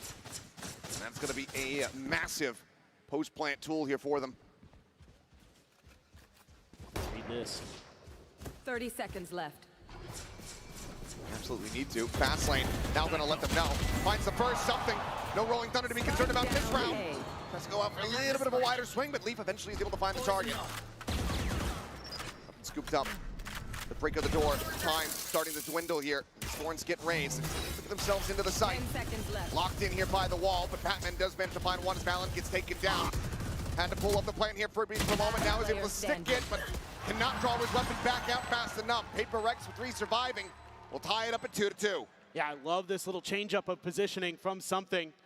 We haven't seen him tuck into that corner quite like that. You know, Paper Rex will leave a player hidden somewhere over on A more often than not. It doesn't get read by G2. I don't think there's any tape of him doing that. Enemy remaining. And then it's just great coordination here. That's something Paper Rex is going to need, because G2, you make any mistakes against them, and they will take everything. And it almost looked like maybe G2 was just going to have this great methodical classic round where they work the map, they get the orbs, they find that opening kill. Retrieving thorns. They just kind of play for trades the rest of the way, but something had other ideas. Does not have a weapon. Okay, you don't pass need it. over. He's got a rocket. He's fine. Well, they hand him one all the same. As Forsaken is very much getting bullied out by Trap. Going forward, something, trying to take some space here, but losing his head for it. It's a massive advantage now here for the side of G2. Oh my God, they time the C's here. Swing out, Jogamo just has him lined up. G2 winning on all fronts. Looking to set themselves up with another flawless. His orb can be passed over to damn near everybody. You've got so many good choices. The Pit, the Hunter's Fury, the Overdrive. Drone scout, spots nothing. No one's home. As Divine is going to be rotating off. The call to save has been made. Definitely the right one. Some head scratchers here for Paper Rex. Something going for that swing onto Jogamo. Had a fair opportunity, but Jogamo really dialed in this round. And then that two-man push in towards mid. Questionable. Just not really reading the map well there. A lot of times G2 is going to be rotating in force. So unless you're thinking you can catch Leaf in that spot, that's the only way I could see that being the right decision. Leaf is looking to catch them. Oh, absolutely. Not in the most vulnerable positions, though, as the door just forced to rotate from Device, so should be able to dance around this as we wait for the spike to go off. So 2 weapons still going to be retained here, it would seem, unless he hits a hell of a shot. But Device, here's the footsteps and stays tucked back. So flawless round, G2 regaining the lead. Yeah, just really good stuff here from G2. Maybe going to be a timeout. The first one being called by Paper Rex now. It's Alex. Time. One thing that worked.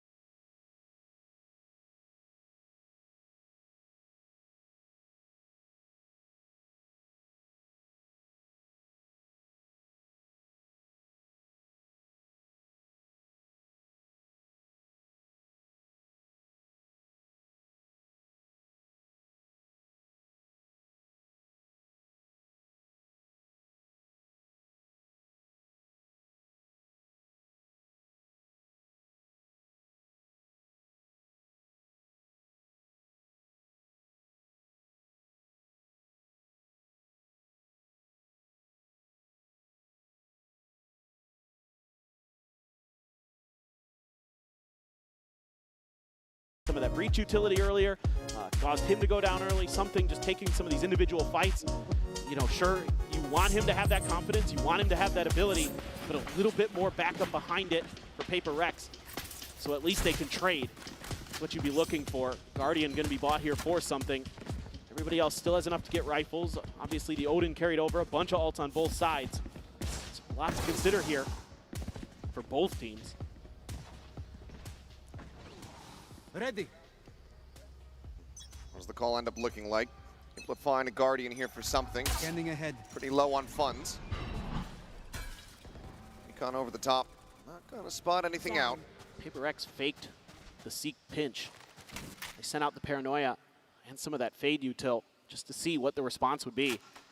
But G2 is just sitting in spawn. You know, you see this after timeout sometimes for Paper X where they go for those early aggressive plays. G2 very ready for it. Jogamo noted, identified a little bit here. Behind the wall, will get spotted, but that's about all that's going to be gained here from the Dimensional Drift. Quick little exit from something. Go, go, go. TP's back over onto the A site. In the meantime, space being gained as G2 slowly creep their way forward here. 5 players about to be stacked at Mount. It's a great smoke timing from Forsaken right as they're coming towards C. That could buy them precious extra seconds. Plus there's the Vice wall on the other side. Go for the backside, rolling that are going to be SEN. No one getting hit by that one as the wall holds everybody else back here for the moment. A TP forward from Balance does get himself into the side as the Nightfall's going to go cross, and that's going to hit damn near everyone. Hit, however, does come through in play with the Divine swinging out on the timing as that reveal, but cannot find the kill, but Jing has arrived! Lands on top! And that is going to be the plant denied as Paper Rex. The call to action.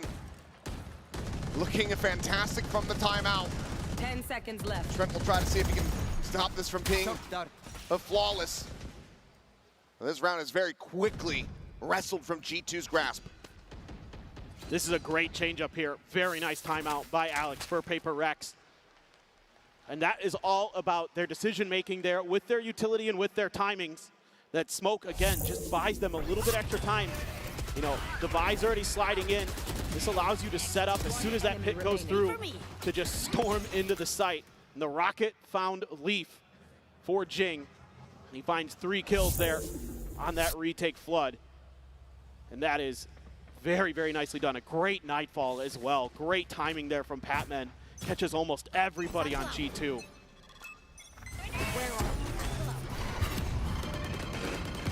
This is just an orb grab here for Paper Rex. Nobody home for G2. They're going to be pretty well aware of it, so quick pivot over to B. Oh, what a stunner from something. Something not clipped by the relay bolt nor the paranoia. It's one hell of a shot. Against that entry power, the tip of the spear gone. Throwing that curveball here at G2. All you're sitting on for ults now is the Hunter's Fury here for G2, so love to save that for the post plant. Forsaken here on a timing, wants to spray just in case there is a rotate. They're gonna seed the A side over here. Our Paper Rex. Not sure if they even hear that drone. Forsaken will sling over to stairs. Position. Maybe try to spray through the wall, but the wall is not raised. And on the Jiggle Peak, we'll be able to spot out a multitude of players. The question is, G2, do they pivot in the connector and try to get a plant down on B? Jing is watching. Swung out wide. 30 seconds left. Trent is trying to fish for him here. Jing unable to avoid the stun. No swing coming through from Leaf, however. He gets away scot-free, but Valen pressuring forward, able to find one. Leaf now going to be taken down, able to find another before he falls. Clutching from behind, and there's the cleanup.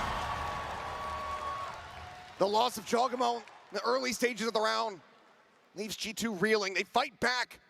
They're showing their tenacity, but they're just not able to find the round win. Well, you're seeing an extra little bit of patience here from Paper Rex in these last couple of rounds. You can see Valen scratching his chin a bit, trying to figure out how they're going to deal with this. Some good paranoia, some good flashes this time. Jing on the point of attack, holding the line nicely to find 2. A great flash and just a smothering here. Paper Rex coming from every direction.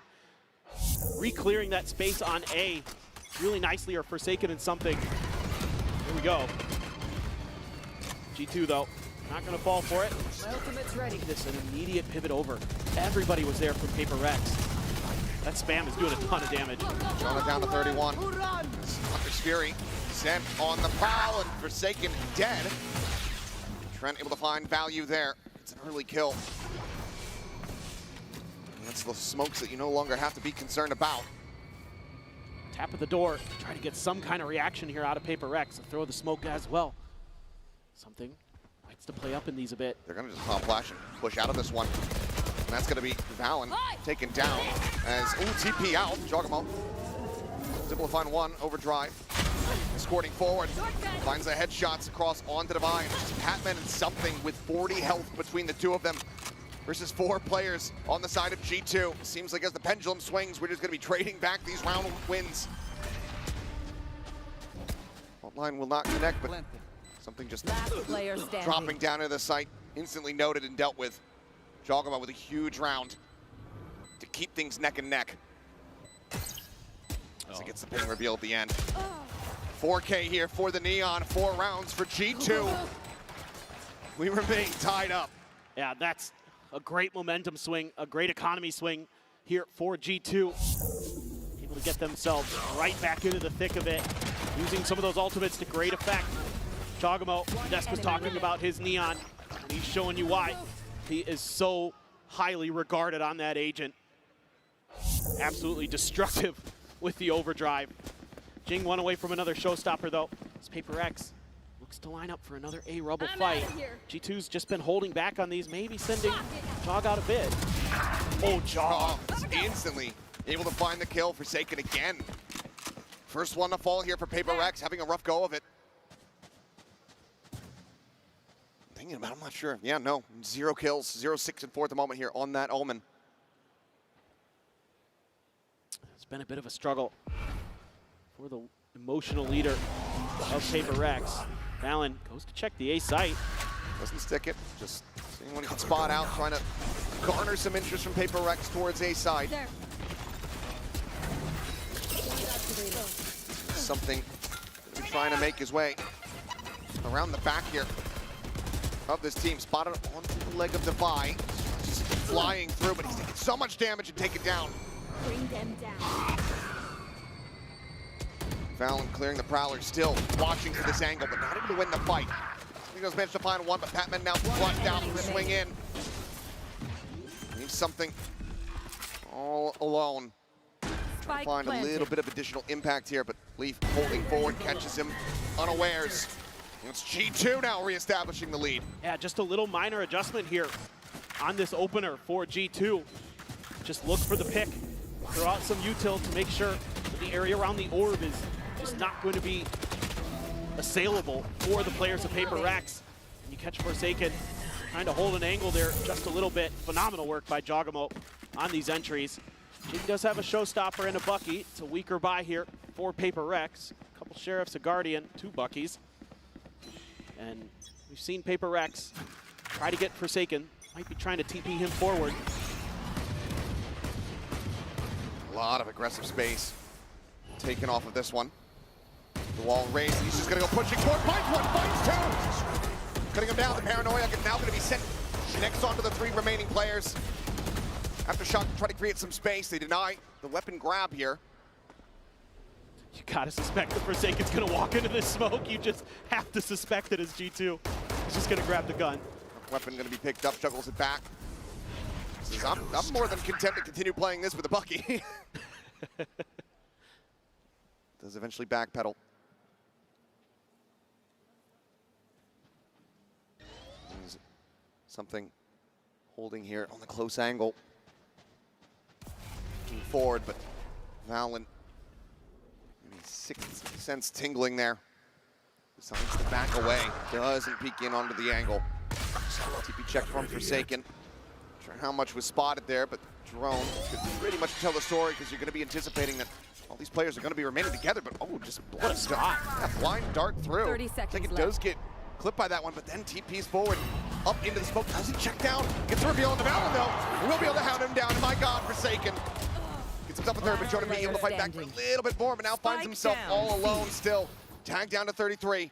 Thrifty. And as he swoops out, Defiant will find the final kill to confirm the MasterCard Thrifty and keep us tied at 5-5.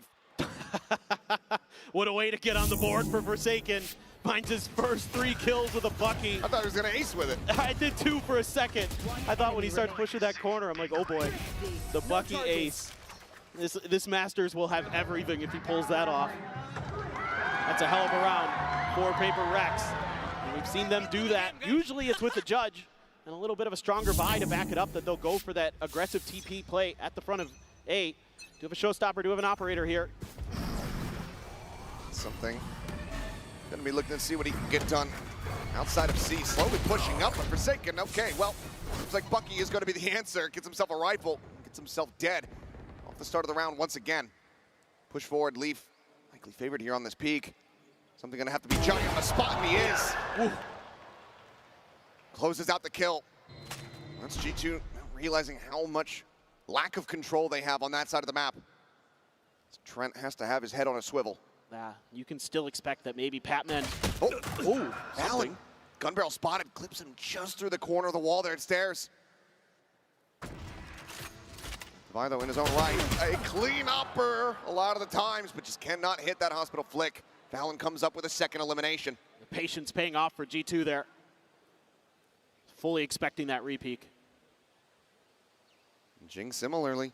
Could be doing very much the same, and the spray is just off. No more. Patman finding one, wide swings out, gets a headshot, but can't get the kill.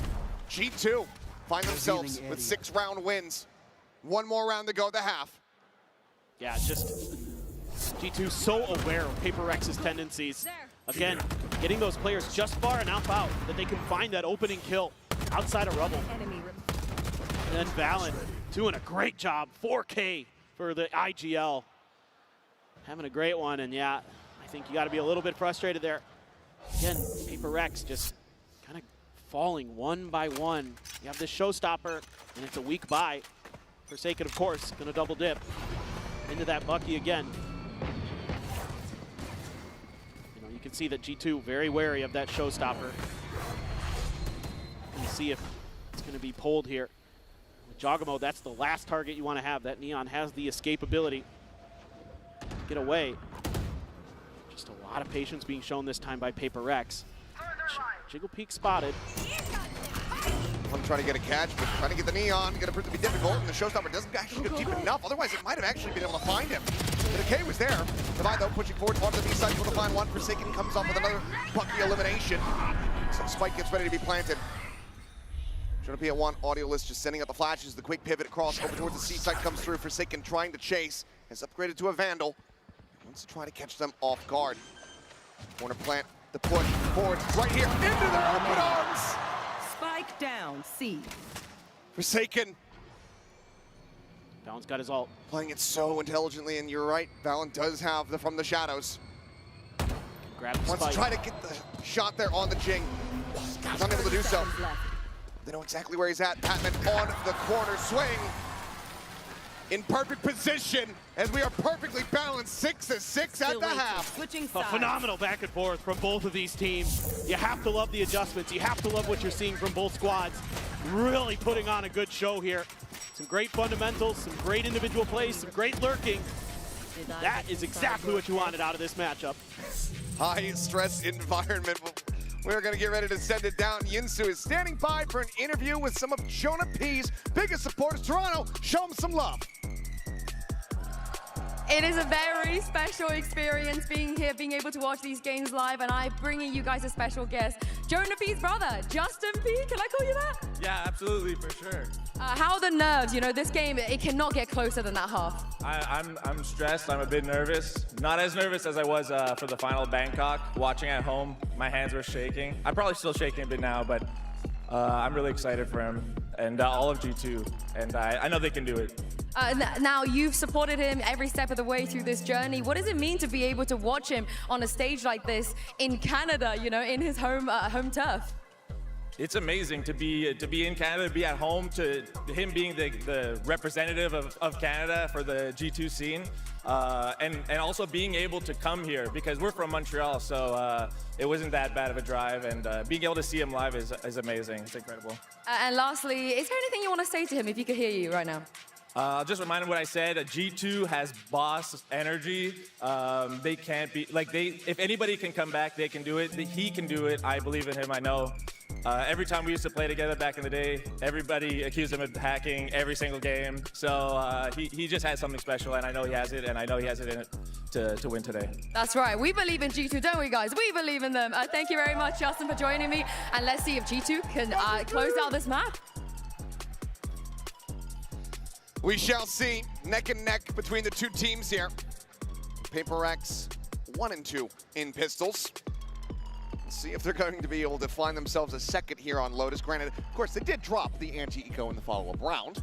Yes. So some other concerns to be had, but you still won the pistol. You still got that going for you. You came out 6-6 on that half.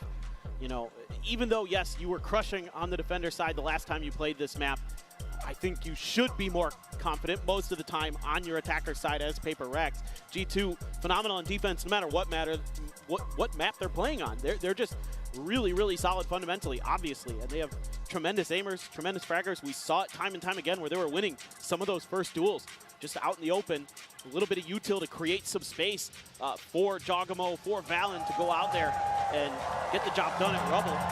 Here on defense, they're going to be able to keep it up. They have some of the best angle holders on the planet. Leaf in particular is so nasty, especially when he shifts over to C. Not going to be the case in this round, but Leaf is just so good holding those tight angles, finding those kills, and then just dipping without taking any damage himself. So that's something Paper Rex has to be aware of, something I saw in some of the VODs that I was watching. It's just how fearsome Leaf can be on this side of the map. Triple stack in towards B here for G2. Fan out. Looks like Paper X anticipating some aggression on that mound side. Something in the meantime is just out on a solo mission. Has the gate crash set up back over at the spawn. Trying to go for a quick exit, but seems like he wants to try to draw some attention. It's just a timing hit. Portal closed. Oh, he's not going to TP. I thought maybe they'd TP, but he's gained so much space. Paper X is going to use that instead. They had a couple different options. This is the one they're going to roll with. But now it's going to be a double re-clear of this tree position here from G2. Want to make sure that they haven't actually lost control of this, but something finds the instant one-tap. Trent backpedaling, trying to stay alive. Something in for the challenge. Standing ahead. It's a hit onto the shoulder as Trent sprayed down on Forsaken, but as he re-swings into backside, Jing is there to collect. Now we go into a 3v3. Spike being planted here by Patman. Bring them Bolt down. line not available. Flash is expended. Gotta worry about this relay bolt from Jog. That a slide. Valen with the paranoia as he gets closer. Boombot. SEN not able to find any damage there. Field coming through. Jing, however, just swinging forward with a frenzy. Looking for a little bit more, but Patman will take the final kill. Paper Rex tie it up 2-2 in pistols, and they gain the lead here in the attack of Lotus. I love this pistol setup from Paper Rex. It gives them a lot of different options in this round. And it's like, if something doesn't make any contact, we can go back the other way. Otherwise, if he hears something, if he senses something, he has that TP to go over to C. They can explode to that site. Something there. Does a nice job. One of the things that G2 does against Paper Rex, they do these little shoulder peeks to try to get them to pre-fire. And he actually holds and waits for the re-peek from Leaf. Takes him down. Nice try by Trent. Did a good job. And it is another force buy here from G2. Paper X have to be banking on this. Right here. Any other assumption would be a very foolish and incorrect one. As Forsaken playing around, trying to drum up some interest. Keep the stack over towards C. In the meantime, backpedaling over towards the rope. Jing going to be collecting the orb. Halfway mark to having that first showstopper of the half online. No charges. Smith gets shoved back here for the moment. Gonna try to get a little bit deeper. So we can find a good angle for that Marshall. Oh, very close to being able to find that. Just a hair off as the push gets ready to come through. Patman gonna be paranoid up, but something's got the covering fire as he slides back around the corner. Flash now connecting. Read the name, don't look at the image. You're trying to follow the action. Leaf able to find one, slides down into drop.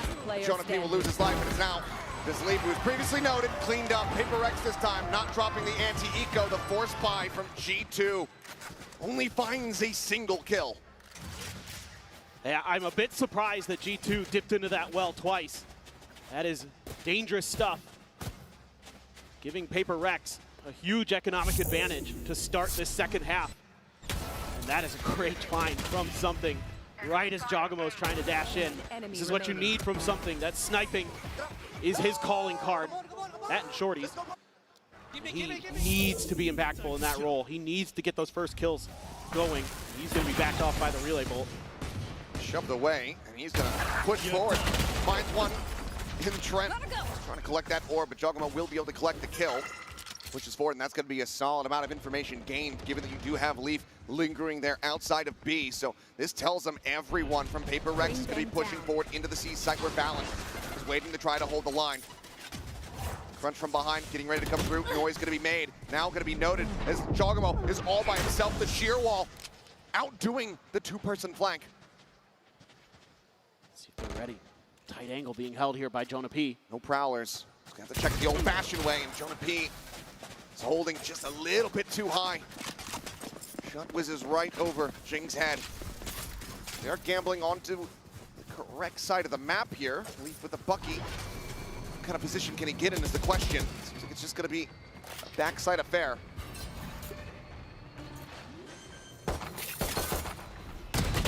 Shot flying, but still too much distance. Cannot find that kill. Paper Rex looking to move up by 3 rounds. So many of the little things here for Paper Rex that they're doing much better than we saw in that first half in the Swiss stage. Can Valen get any more damage done? Patman on the hunt. Patman's got him with the stinger. Paper Rex goes up 9-6. Still waiting. able to hold on against the force buy of G2, claim the follow-up. They're looking good to start. And now my question is, I mean, you've been bringing this Marshall out, something he's got a ton of money. So you go for an operator on the attack and caught G2 off guard on split. Was instrumental in them getting that massive streak going, getting over the line.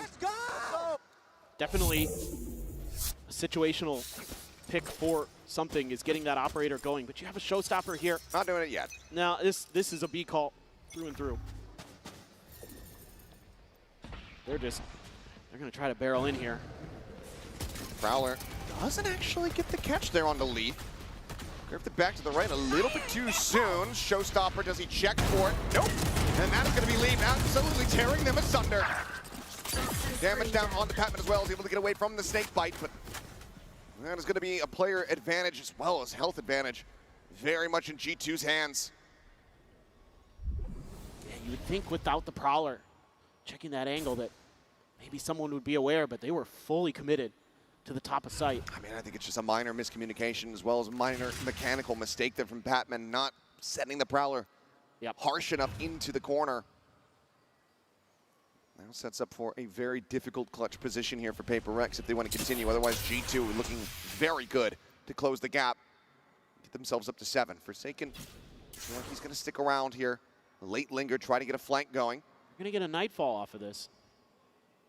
Oh, the push from Leaf coming through, and Leaf just so on top of things. 30 seconds left. Gets himself a 3K, so the spike will get planted, and now that Nightfall way less likely to be seen in this round. I think this should be a hold unless somehow somebody gets a huge 2K. No connection from the fault line. Devi swung out wide in a risky spot. Gets timing. Trent able to find it.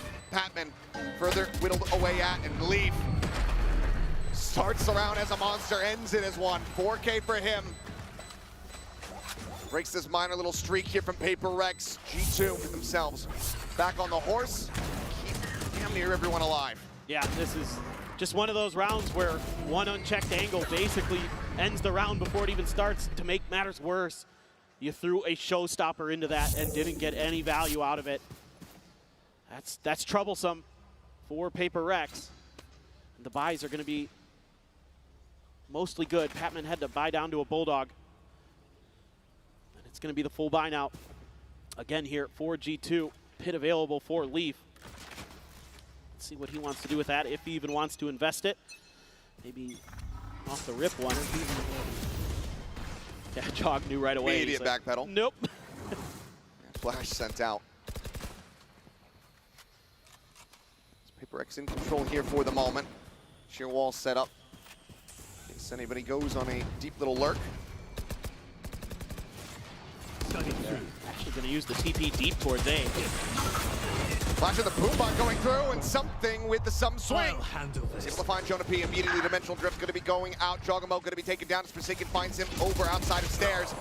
Spraying across, balance dead. Trent trying to push the smoke, but Jing's already there. Spike planted. The sheer wall, noted Leaf. Devi looking for him. The headshot does come in. I mean, Leaf still demanding respect, but still had far too much put on his plate. He falls to the wayside, and Paper Rex prevent G2 from building up momentum as they hit double digits. Love the way that they're exploding here. Once they make some contact with the Prowler, with the Boombot, and then it's just everybody heading to the site, and immediately ult gained, ult popped for something to check in towards B and C link. And then the rest of the players very aware of the space that he's not checking, ready for that top spot. And they overwhelm G2. And Valen looking very befuddled right now. This is the team that has handled Paper Rex with not ease, but some confidence in the last 2 times they played. This time around, Paper Rex looking very, very formidable. Again, it's all about some of these little mistakes that Paper X has cleaned up, and today I'm seeing them make quick adjustments. When something doesn't go right, they're not collapsing. They're not kind of just trying to beat their head against the wall, trying to figure out how to get through the defenses of G2. It's okay, that didn't work last time, let's try something different. And let's make sure that we're a little bit more diligent, make sure we're playing off of our utility. When that coordination's there, Paper X some of the best in the world.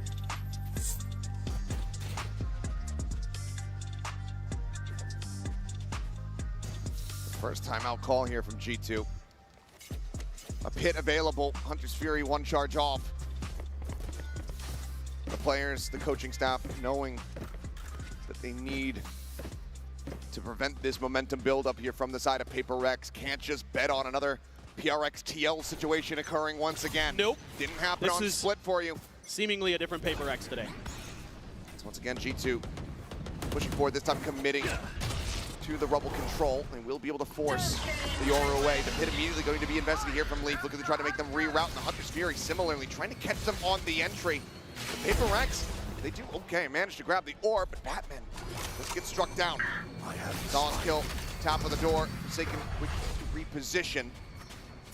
Grabs the spike, but for now, G2 in control. We have these players siphoned over towards the A site where Valorant still sat here on top of rubble just with the Stinger, but if anybody can get value at that range, of course is going to be him. Knocked out to try to whittle away at them. TP4, the paranoia is there, but Trent is there a little bit faster. Valorant now on the repeat, gets his vision back. He's able to find Forsaken. Jing just with a 1 kill in reply. Gets knocked down to 37 HP. Jing immediately checking their flank. Sometimes G2 will make quick rotations. If there's any space open on the map, this may already be sort of a save position here for PaperX. We'll have to see. 30 seconds left. That spike out in the open, no smokes to utilize. It's dangerous. Divide does grab it, but I don't know. There's just not enough time. Yeah, with 20 seconds remaining, no information of what awaits them beyond the doors. We'll just stay clustered together, hold on to these weapons. Economy on the rest of the players 10 otherwise seconds left. decently strong for G2 though. Very much a must-win round as they go ahead and have 4 players surviving off the back of Trent's timings. It's being so damn clean. G2 bring it now, just 2 rounds separating. And Trent, just such a good player. You know, obviously so well known for his Teo. One of the best on the planet at that agent in the previous patch, but here back on the Sova, his old quintessential agent. He's stepping in and finding value when he needs to. Valen up on top with a Stinger, doing some real damage. But that's just a classic round there from G2. Take a rubble control, you pop the pit on the other side, and you force your opponents into some really tough decisions to make because you don't have any map control. You're gonna have to find ways to fight out of it. PaperX here already spamming Valen off that angle. Want to take Mound. They have successfully done so apparently. 3 players of G2 on the B site. They're going to use the drone to clear. Maybe heard here either side of PaperX. In fact, they're going to be the ones to open the door. G2 backing off. They don't like the lack of vision that they have. They were just trying to play for a pinch, I believe, on the Mound. PaperX continued in that direction. Now PaperX has that Nightfall. Jing close to a showstopper. They can clear open the site pretty well. Here they go.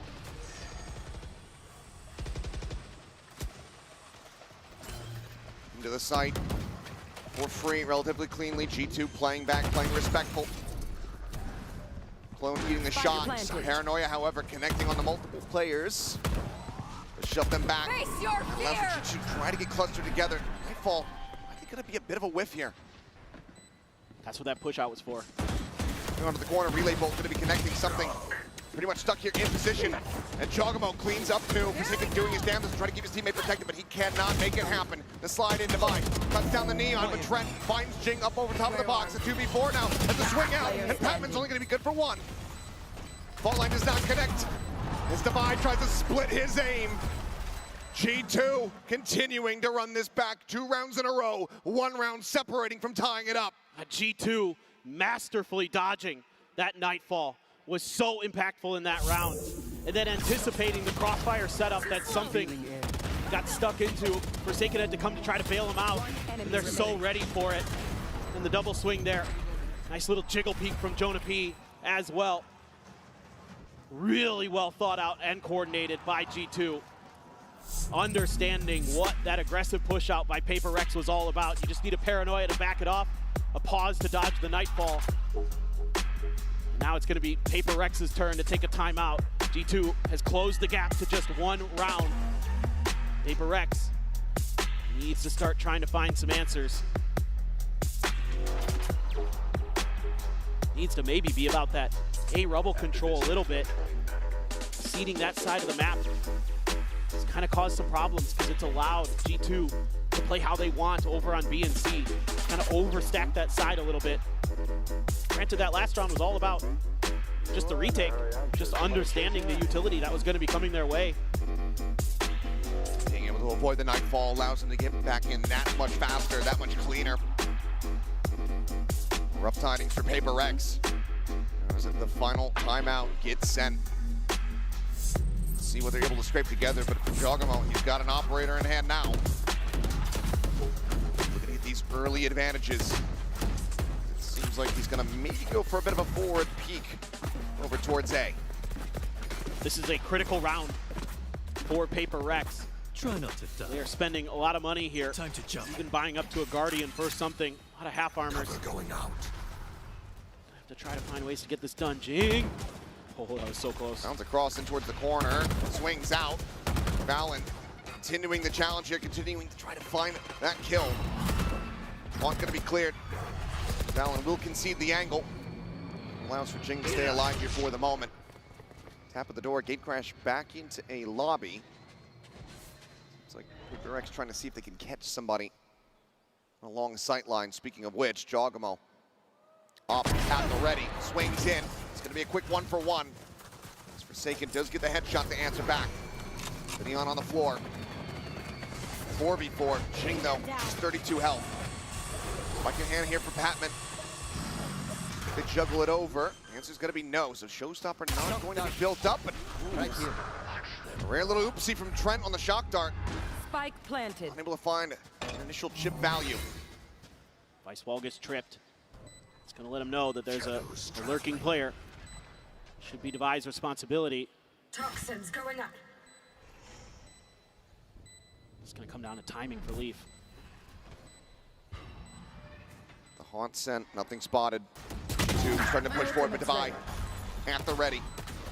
Gets rid of the flanker, the time starting to dwindle, the swing out, the instant headshot into the spray down. Trent answering back though, trying to carry them forward. Jing at 32 HP. They're frantically hunting, trying to spot them out, but they have them surrounded, they have them split. And Paper Rex's timeout delivers another round win. 11-9. They deny G2 the tied scoreline. And it's a little bit similar to their pistol round, where they're going to use something early to get to that tree door to open it. But this time he TP's back, and they go for a stacked push. And that's a great call because they're able to shut that operator of Jogamo down and open up the site for themselves. Just some great ring around the rosy here. Forsaken and Jing in lockstep there. That duo, so good together. Played together for so long. Side forward, Jogamo. An aggressive play takes Jing out of the equation. That's that Showstopper once again, not needing to be a concern. Players bounding through the door. Trails telling the story here for Devi. He will just stay in position just in front of B. Something pushed up forward, finds one, gets his, gets out. You can see with this Vice Wall, they were playing to B or C the whole time. And G2 has completely misread it, expecting. is in so deep. Yeah, they were expecting Paper Rex to go to A again, to try to double down into what had been working. But Paper Rex wisely changing up strategies here.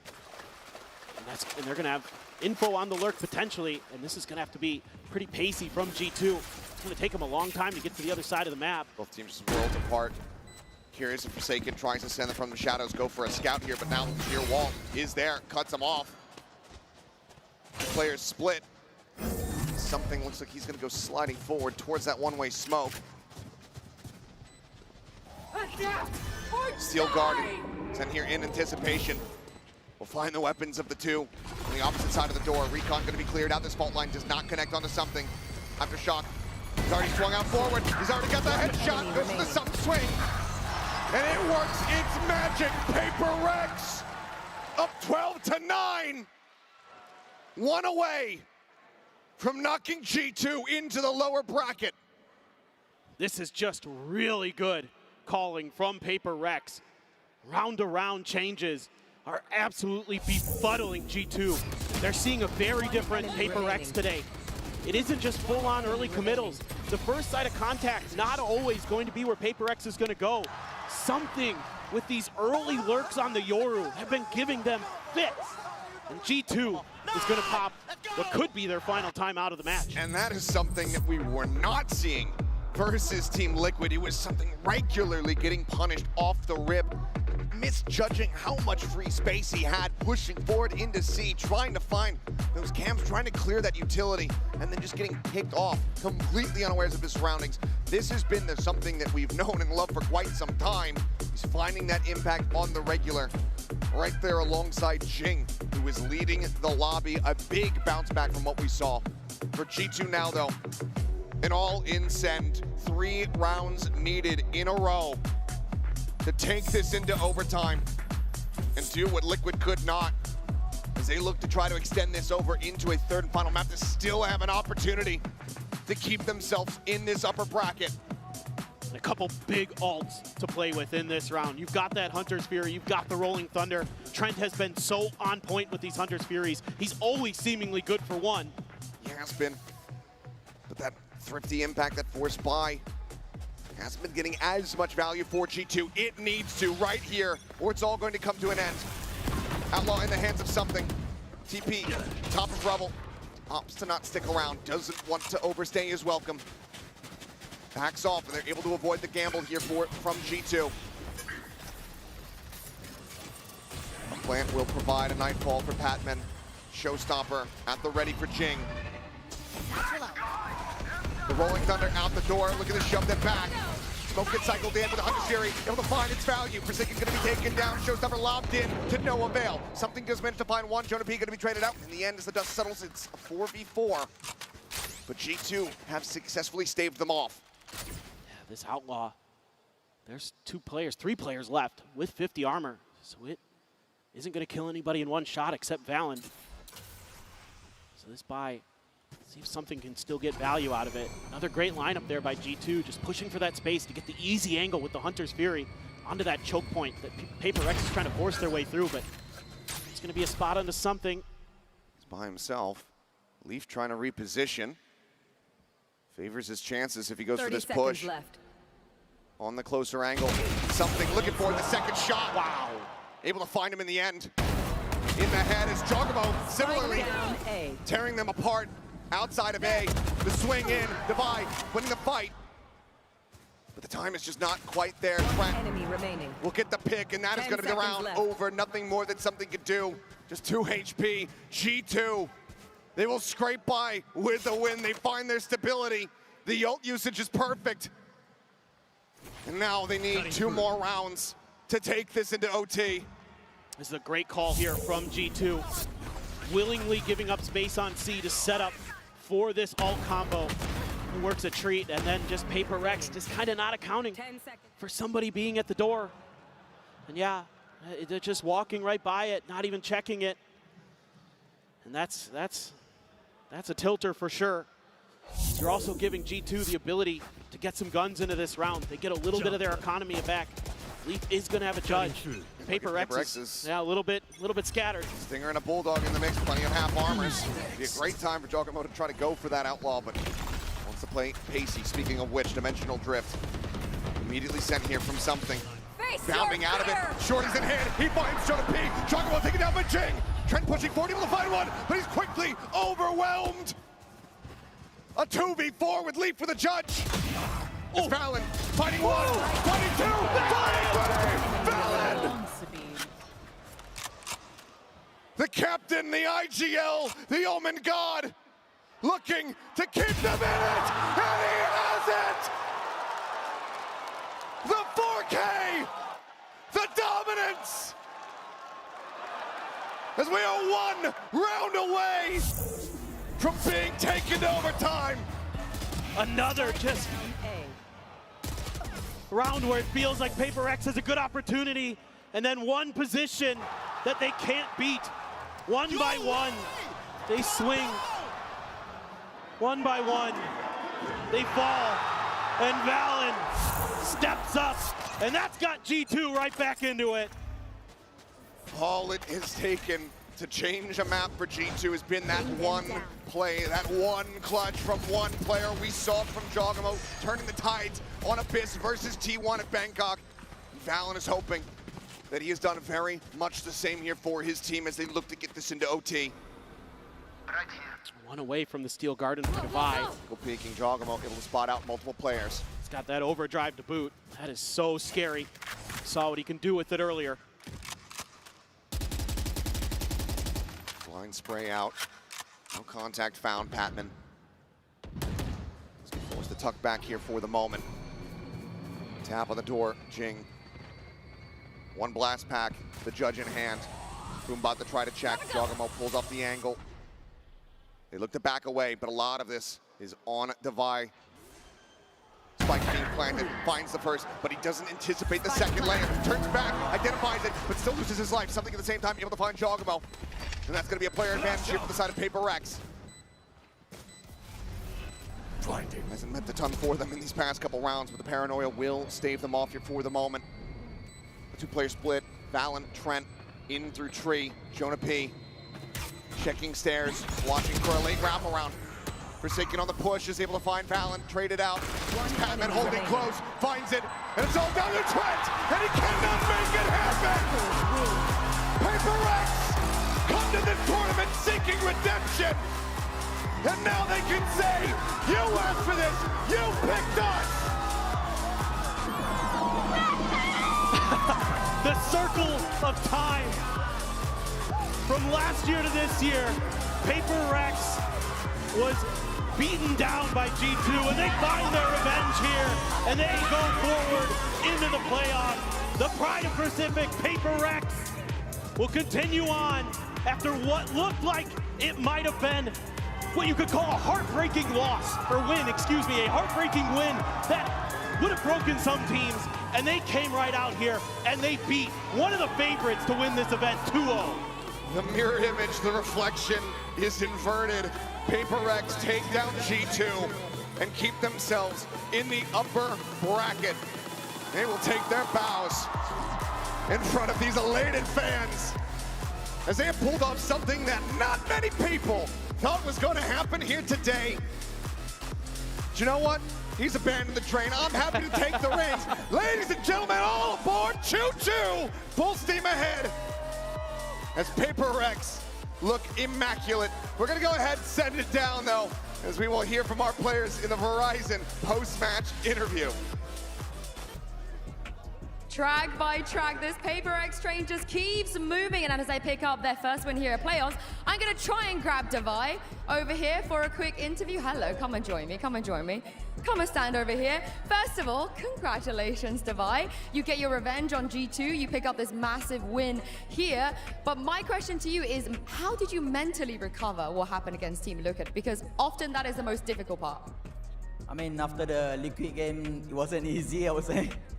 We went back and we had a team talk, and everyone was saying their parts, and we tried to understand from each other's POV, and from there we worked on that, because we knew that coming to the playoff is not gonna be easier than the Swiss, you know.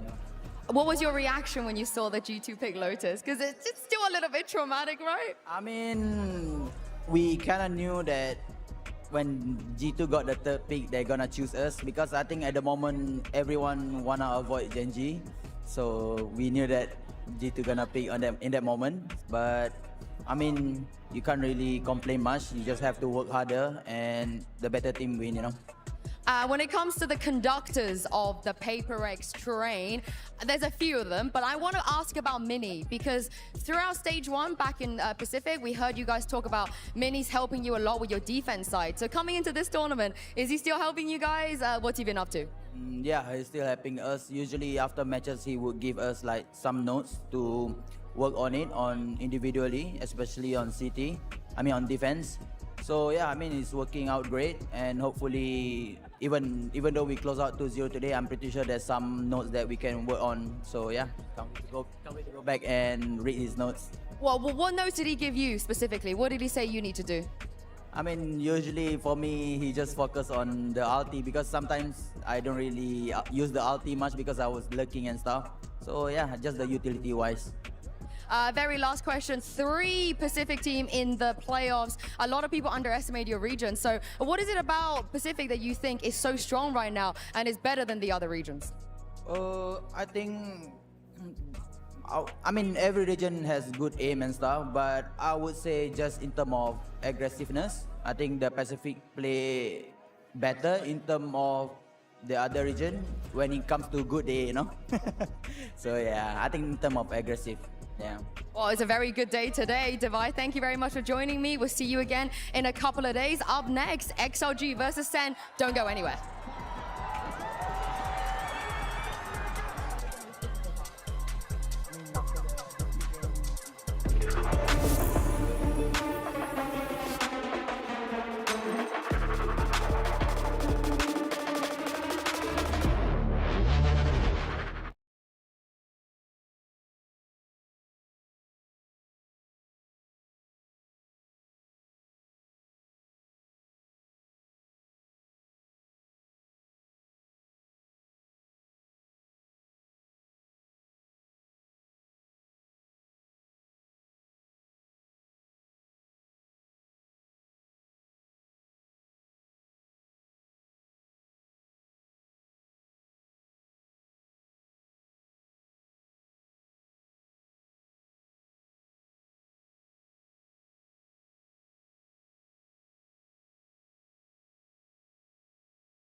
it can be better. Maybe you catch your opponent's point well placed here. Could be quite large for Viva. That.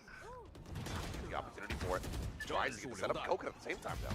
Basically backpedaling, finding Yemen, shutting down the jet there on the entry. Mako, though, striking.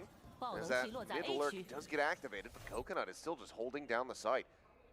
Push up here from Payne, gets the headshot. Coconut now looking for the ace. And here the fans chanting in the arena chanting for it. 4 bullets remaining. Mako trying to slowly scale forward. Swings out. Coconut still in with an opportunity until Mako does get the wallbang shot. Raga arriving, killing. Mako not clutching. The maze looks, see if we can potentially note that in the replay, how it's happened. Starting to fall back, yeah. That's unfortunate for Hyunmin, but Coconut has certainly played the angles correctly, bar the last one. Setting up Raga to be direct. They're going to get out the blades as well. Raga pushing forward, and Estrella is not ready for it at all. Quick kill and an exit, and that's going to be one of the smokes down. Yeah, always changing things up on this defensive side are XLG. Already seeing the different ways that they're going through A, going through mid. Lots of information on the drones, putting out 2 players. Hyunmin, of course. Are coming and having this experience at a global event for the very first time. Yeah, it kind of trips me up too because like XLG, this is the debut for them. They chose Sentinels. That is so crazy, the fact that they could choose to go up against any of the 4 teams that made it out of the Swiss stage. And there was no doubt in their minds they wanted to go up against Sentinels. But again, Mimi, I think that we have to go back a little bit into what you were saying, not having, well, you having Midi coming in, a player that does not have that much experience. And yes, we could say that for some of the players in this team, but especially having that change coming into this new meta, knowing the Tejo usage that already the team had, plus Midi being a player that mostly has been playing on the Tejo, leaves us with a lot of questions, right? Yeah, if you look at this XLG team, I think the most simple way to sum up how they play is they are a squad that is built around letting Rarga thrive. Yeah. He is their star player. He had the best stats in pretty much every metric of anyone in China for stage 1. And a lot of their play, especially on the attack side, is just 4-1 lurks with a 4-1 looks with a lurker on one side, and then just setting up a ton of util for Rarga to go in and have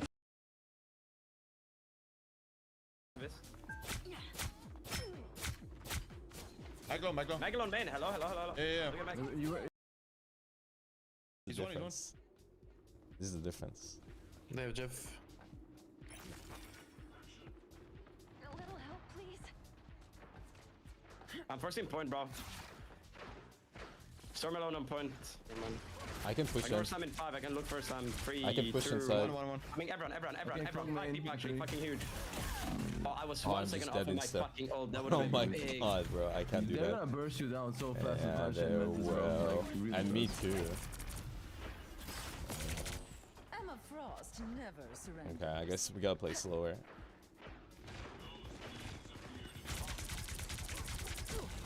I can overslam if you guys wanna go. That's strange. I don't know about that. But they're playing so well. The difference is staggering.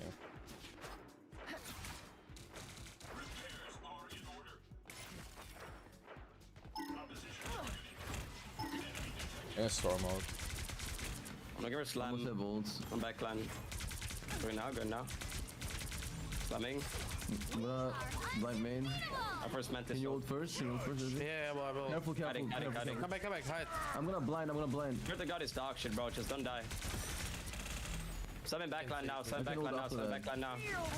I'm gonna ult you. I'm gonna go forward. Brother, the fucking Punisher ult is still. You just wipe your everything. Use everything except for mag ult. I have my ult. I trolled hard, by the way. My bad. Alright, it's okay. They're playing really well. They used Storm. They used they have Michael, right? Jeff. They used Jeff. They haven't supported us here. Let's go. They're looking. Karen Drew. I think they are.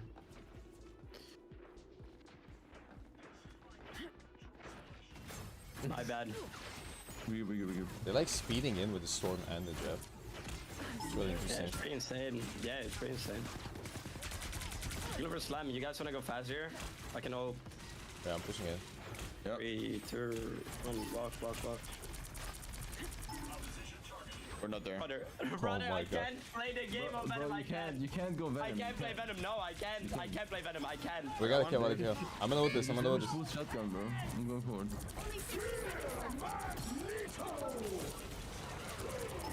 I got one. I help behind.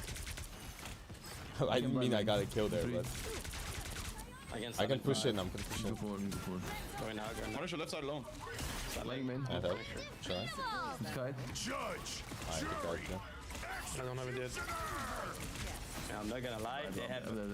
They have Storm, Mantis, damage boost. I slam, I get slapped, I explode. Oh my god. In 5 milliseconds. Wait, I can TP. I go Emma. Yeah, go Emma. This is the difference, guys. This is the difference. This right here is they're pushing in. We're all pushing in. I TP. There's a TP. Get it. Can't get it. You got it. I'm through. I have ult on point soon. I'm gonna die here. I'm dead.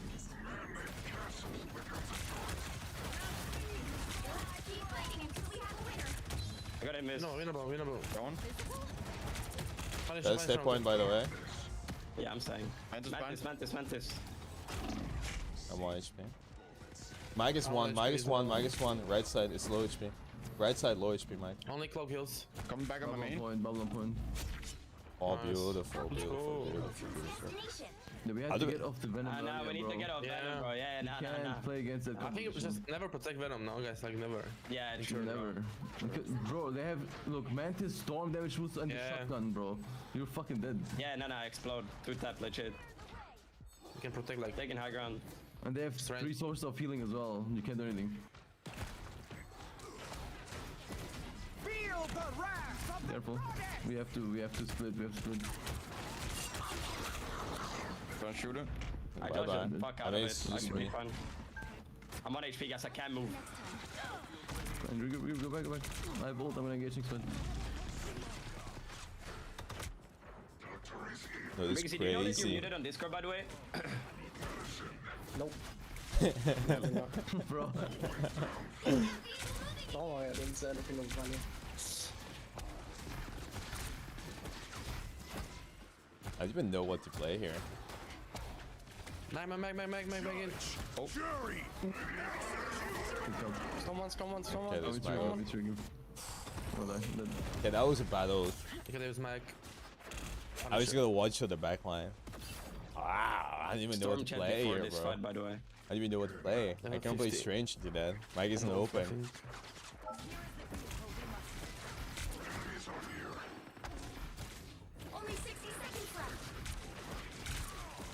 I'm walking, guys. I'm gonna go here. Go forward. I'm gonna die, bro. I'm low. Everyone follow me. It's actually fat as fuck, bro. They're all blind on me. Beautiful. Behind. Mine's behind. There you go. Nice. Punisher behind you. Please don't let me die. No. KG. Does he die? Oh yeah, I didn't pay attention. Desley. Down to 30 seconds. Necros. Yeah, fuck that guy. Yeah, fuck that guy, bro. You guys wanna play close here and send in? I'm not there yet, by the way. I think them. Desley's not They're here. going up, I think. They're going up. Yeah, I'm going up. Taking high ground. Okay, I'm with you guys. Blind in background. I'm gonna ult, but here. I'm gonna cloak. I'm shooting him. I'm fine. I'm fine too. Holy fuck. Oh, I'm not. You grabbed me last second. Oh, okay, I'm not fine. I'm dead. Oh my god. Oh my god. I think we have to like. Honestly, we could probably first hold them, guys. 1, 2, 0. I thought it We have to ended. keep Punisher for Storm combo. Time to Yeah, we switch do. things Oh yeah, true. including which Wait, side. true. Yeah, I just gonna invisible and he won't die and he just Storm. The right heroes could make all the difference. Honestly, maybe we have to first ban Mag. I'll be honest with you. Do you wanna go Punisher, Kagi? Oh. I think maybe Wolf. I don't know. I didn't think Wolf is good here. Like, you only have the Mag. Punisher? Yeah, I think you have to go Punisher. What about Scarlet? Scarlet Witch. Oh my god, what a call out though. What a call out. That is crazy. You can live through Storm mode with once. No, you can't. Not through Jeff mode. Anyways, you know now. You can't. Because it eats you and the snowball is cancelled. There's no time for Venom. Watch this, watch this. Like, I just explode, bro. You blew up instantly, didn't you? Watch this. Yeah, I slam and I get 90, so I didn't have time to even shield, then I just blew up. So I go in, I take like 300 damage, sleep, boom, one shot in the fucking head, bro. Boom. Yeah, because it's amplification from Mantis and Storm on the shotgun. Yeah, no, it's perma damage. Fucking insane, bro. It's insane. I swear.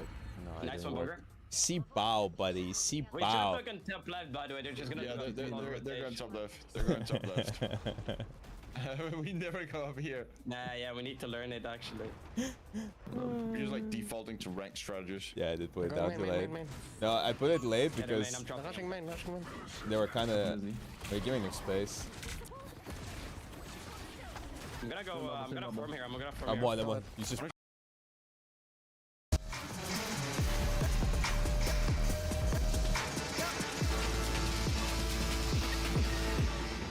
All right, everyone, this is it. Sentinels, XLG. The Sentinels have the China region. Is it going to happen here? Can XLG shock the world and be able to pick off a win against a prolific team, Kukuka, like the Sentinels? That is one way to start a tournament and to have a global debut. But for the side of Sentinels, with G2 already losing today, this could be a terrible day for Americas. And it's an interesting start. XLG will pick into Sunset. Historically, this has been a fantastic map for Sentinels. You look back at the previous times this was in the pool, this was always a home ground for them. But it's been, you know, kind of a question mark, right? XLG, that was not in the pool in China, so they're going to be coming with something fresh on Sunset. Yeah, and then Sentinels picking onto the Lotus. If I look back and I think about what XLG were picking, especially on that playoffs, it was that Lotus. But now Sentinels get to play that Sunset that they have already picked in the past, and that Lotus. I do not know how to feel about the Sunset pick. I want to think about the time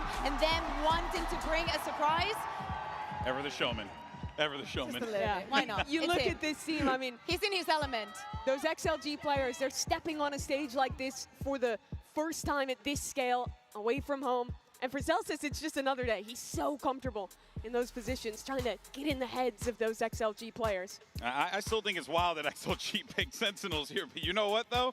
There had to have been a reason. There had to have been a reason for them, confidence-wise. They felt like they can take them on. I mean, obviously, they said it was the clout match, all that stuff, yada, yada, yada. But I also think, from a technical perspective, there might be something here that XLG could very well be keeping under the hood to maybe catch Sentinels off guard. Who knows what that could be?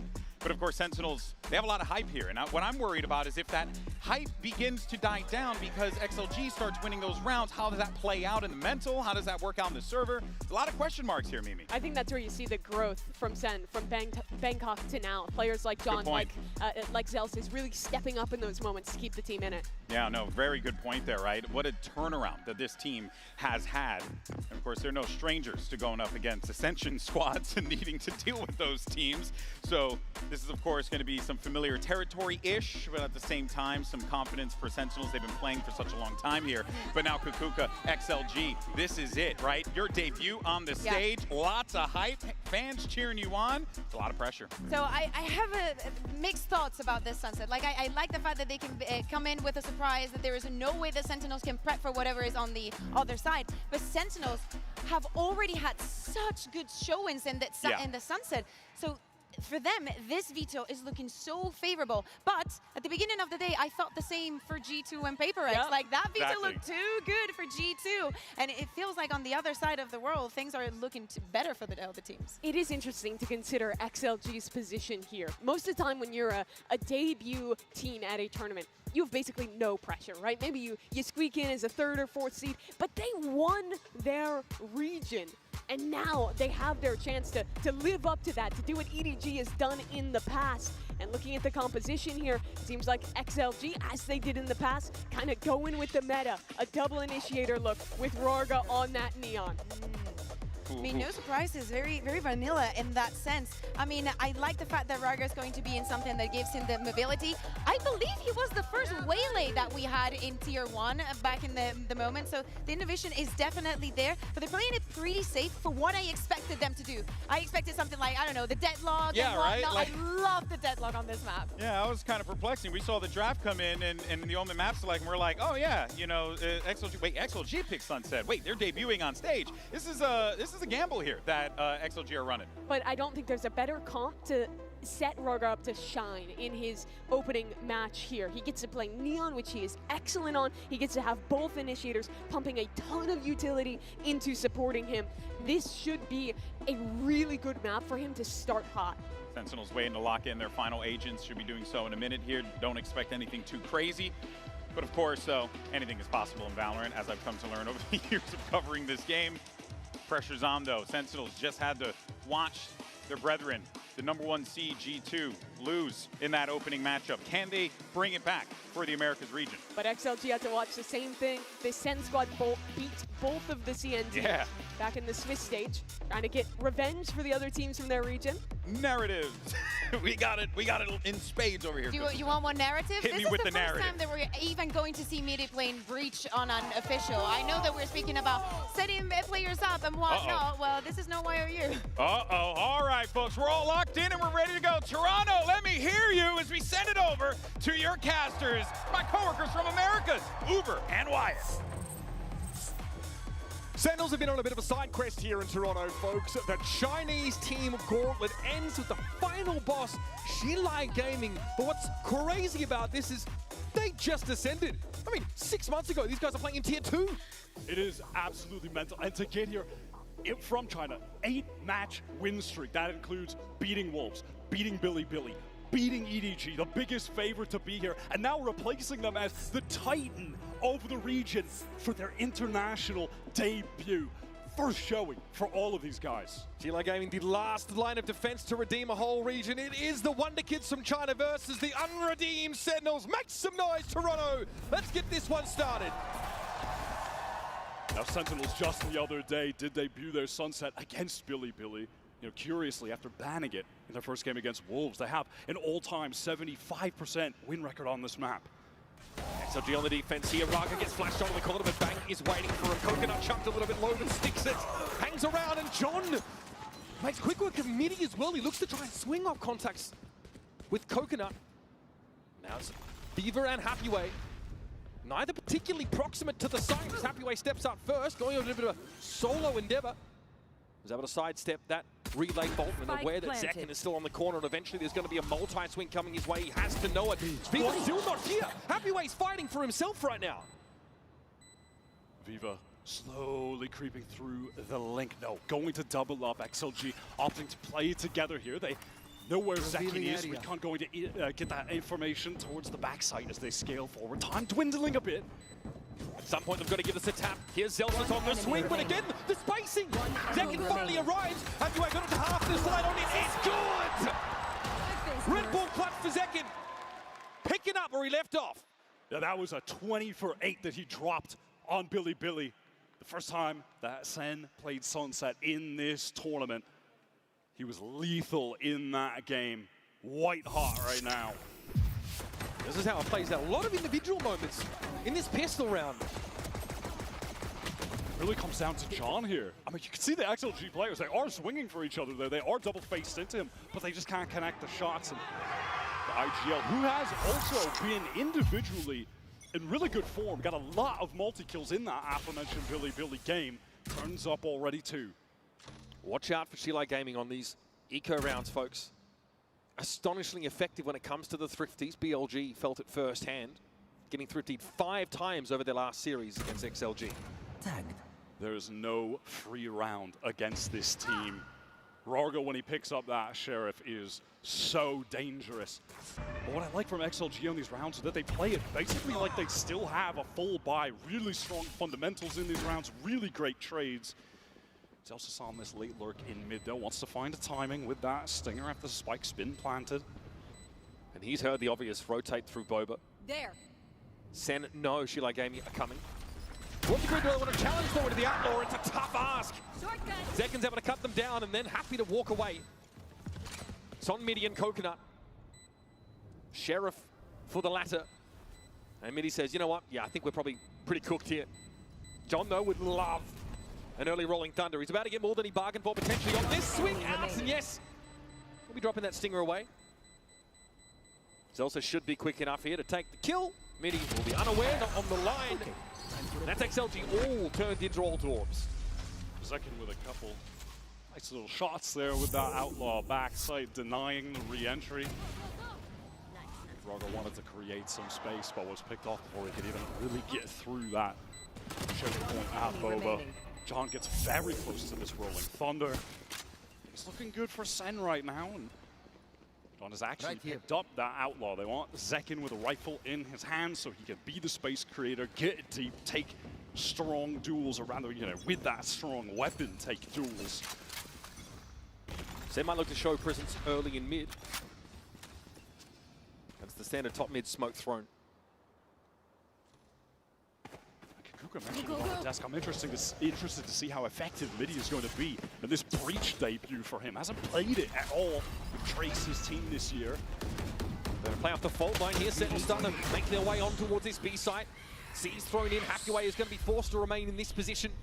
Paranoia, though, coming through from that Boba direction. There's XLG trying to set something up, but their anchors aren't ready to actually play off of that util. But there's Coconut and Hackaway coming alive. And John brought down in seconds. Raga finally joins the party, but his team has paved the way.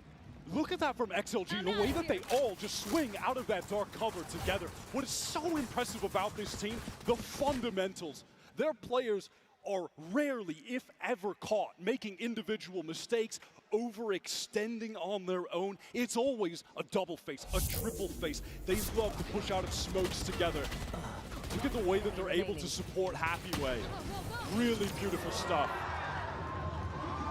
And in that sense, this team is nothing like Billy and Wolves. Exactly. It's so juxtaposed to how wildly aggro those teams are. Not that they don't up the pace at times, but when you think about a guy like YZ who is just going to extend constantly, XLG are really the opposite.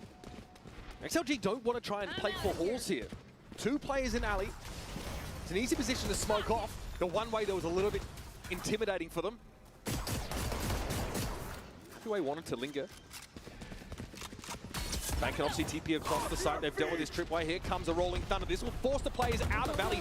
Now XLG have lost that strong defensive position, the ability to set up a crossfire from Link as well. Hoping that Zekken could have caught someone there, but XLG able to round the corner. Drone to Reclear should be pinging out Bang. Paranoia, but just doesn't want to take this fight. Wants to cycle the dark cover first. The refresh of that one way is massive. That is going to bleed some more clock, but Raga is already nipping at the heels, starting to make his way up from main. Narrate knows the pressure's coming. Turns the flash, and 3 players from XLG, 4 in fact, set up, and Zekken is here to mow them down. One more for the Blood God, he says, I'll have them all. Absolutely stunning. The form of Zekken from that playoff run in Americas to qualify into this tournament has been phenomenal. Already 9 kills on the board. Perfect swing timing. XLG so distracted there. So distracted by Narrate to their left. Nice round, boys. Good job. That Rolling Thunder to deny alley away from the defenders really hurts them. They've got to put all their eggs in the basket of the push-off Link. I've got to say, a story I saw many, many times watching this team in China is that they would go down early, win an eco, and then come right back barreling into the game. Got a few sheriffs here. Raga with that ghost. They want to go for going out. Push down A, take a little space off of this one way that Coconut's got up, standard, to control this area of the map. And they'll always be looking to double or triple up, even in this sort of pistol round. Those XLG fundamentals have been instrumental in turning them from a 5th, 6th place team in kickoff to by far the #1 seed. Only dropping maps and a cheeky series to BLG. Coconut here caught by the fault line. Where are you? Now it'll slowly scale into that area given up. There. It was after that aforementioned BLG loss that they go on an 8-match win streak. Beating them again. Vivo with the first shot, second, and a little bit of trouble, but John's there to support. Cleans up those 2 anchors in market. Site now vacant. Throwing the plant over to Narrate. That's going to get him the Nightfall. That's the kind of training Sentinels had to have into the site like this. No free rounds, no clean rounds against XLG. Zekken will be waiting on this now. Coconut sets up, of course, with a smoke over towards B main. That does leave Zekken as the sole player in the site. It's a little bit of a shoulder peek there. Raga not in a position to follow. Okay. Headlong into that one he goes, and Zekken wants a little more. Get away! 10 health in a dream. Of course, that overdrive develops. Fast lane, you'd think would get him out, but somehow Midi's just picked his spot perfectly. The headshot. It didn't have to be, really, did it? No, that's some ridiculous overkill. Midi just going to fall to the spike here. Sen will be very content to get out of this round, only dropping a couple weapons. Economy bolstered at this point, and they get Narrate that plant earlier, so he's got the Nightfall for the next buy round. Sen realized they really have to wager a bit to get into market. They're going to be forced to fight for it fairly doggedly, but the fact that Zekken's been able to get out to 11-2 after 5 rounds, that is exactly what you need from Sentinels. He was really disappointed, Zekken, in his Omen game on Icebox. He just felt like, he was even asked, like, would Tens be proud of you? And he's like, I don't think so. I wasn't proud of it at all. But he feels really, really good about the rest of that series and can't blame him. Fantastic Neon play so far on this Sunset map. Timeout called by Coach Havoya, who's really been able to, in tandem with Viva IGL, install such a great system that has created a very consistent XLG team in their region. See what they opt to do out of this. They've gotten a few ultimates to their name as well when we head back into the game. This team really benefited from Fracture being in the map pool. They really made it their own throughout their run in Stage 1 of China. So, Coach Havoya's had to pivot them into adopting the Sunset play. Glad to see them pick it here. First cab off the rank, so to speak. And we're still looking to see how Midi is, no, I'm going to integrated into this team. It's tough, obviously, to have to make a player adjustment. I think it'll be fine, bro. It's not going to get on the carpet. The entirety of my lower half, like my thighs, are going to catch it. Pick this map into Sentinels. It was bold of them to pick Sentinels as their opponent. I mean, I think they felt like they were honor bound to pick Sentinels. Their entire region would demand it. Midi ready with this fault line over towards the A side. Crossfire set up by the 2 players with him. That's Coconut and Viva either side of main, and they are going to run into a couple. Fault line does connect, but they're Zekken able to get out of the way. Again, yeah, some space may be bored here, but Zekken's able to scale back into it. He doesn't even need any help. Narrate gets there. XLG are just cut down. A fertile harvest for Sentinels as they walk into an A-side bereft of defenders. Swings were not perfect from XLG. Trying to jiggle out just a bit. Picked off by Zekken and Narrate by covering both of those angles. At the moment, taking a duel against Zekken is just a death wish. He is in prime form. This has been a Sentinels that have still really been existing under the shadow of the success of last year's roster. I think you mentioned still in the press conferences being asked about Tens and Saucy. Yeah, literally, like, what would Saucy think of this performance? Would Tens be proud of you? Still, these old legends of the past are being brought up compared to the current roster. And I do think, I mentioned the unredeemed at the start of this game, I do think that a lot of fans are still unsure if they're back on board after the disaster in Bangkok. And you could even suggest, like, what would it take to get people back in Sen City? Sen really have not been able to earn their flowers yet from the fans, but they are growing closer to that as this tournament goes on. I feel like we're going to be talking about him all game now that he's up to, well, a nice little 13-2. XLG have the 2 rifles they've carried over, picking up a couple of light weapons for this half buy. Still so many ultimates to play with. And I'm surprised even that Rarga hasn't thrown that rifle to someone else and just to use the overdrive late. I must wait a moment. Kind of teased at it a little bit early, just how dangerous XLG have been on rounds like this in our home region. So far, Sentinels have respected them, focused on their own protocols to clear some of these more dangerous parts of the map, like that multi-push into market, for example.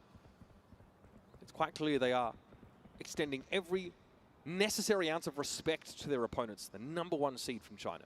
Playing quite passive at the moment. They were waiting out any aggression that would come towards A main. Narrates Prowler reclears. Zelsus just holds down B main. Nightfall is going to come through the site. Now Second extending through elbow. Second Prowler used to clear all of this out, make it safe for him to get right into this site, take the space for the team. I love that! Happyway reluctantly gave up elbow as U2 came in wide, but he never really left. And that's Raga able to take a clean duel against Bang, who was trying to get through that one-way dark cover. Look at Zelsus on an absolutely mad flank. He was just chilling in B main. And now, John looks like he wants to get out of 30 dodge seconds from left. Jordan, come on.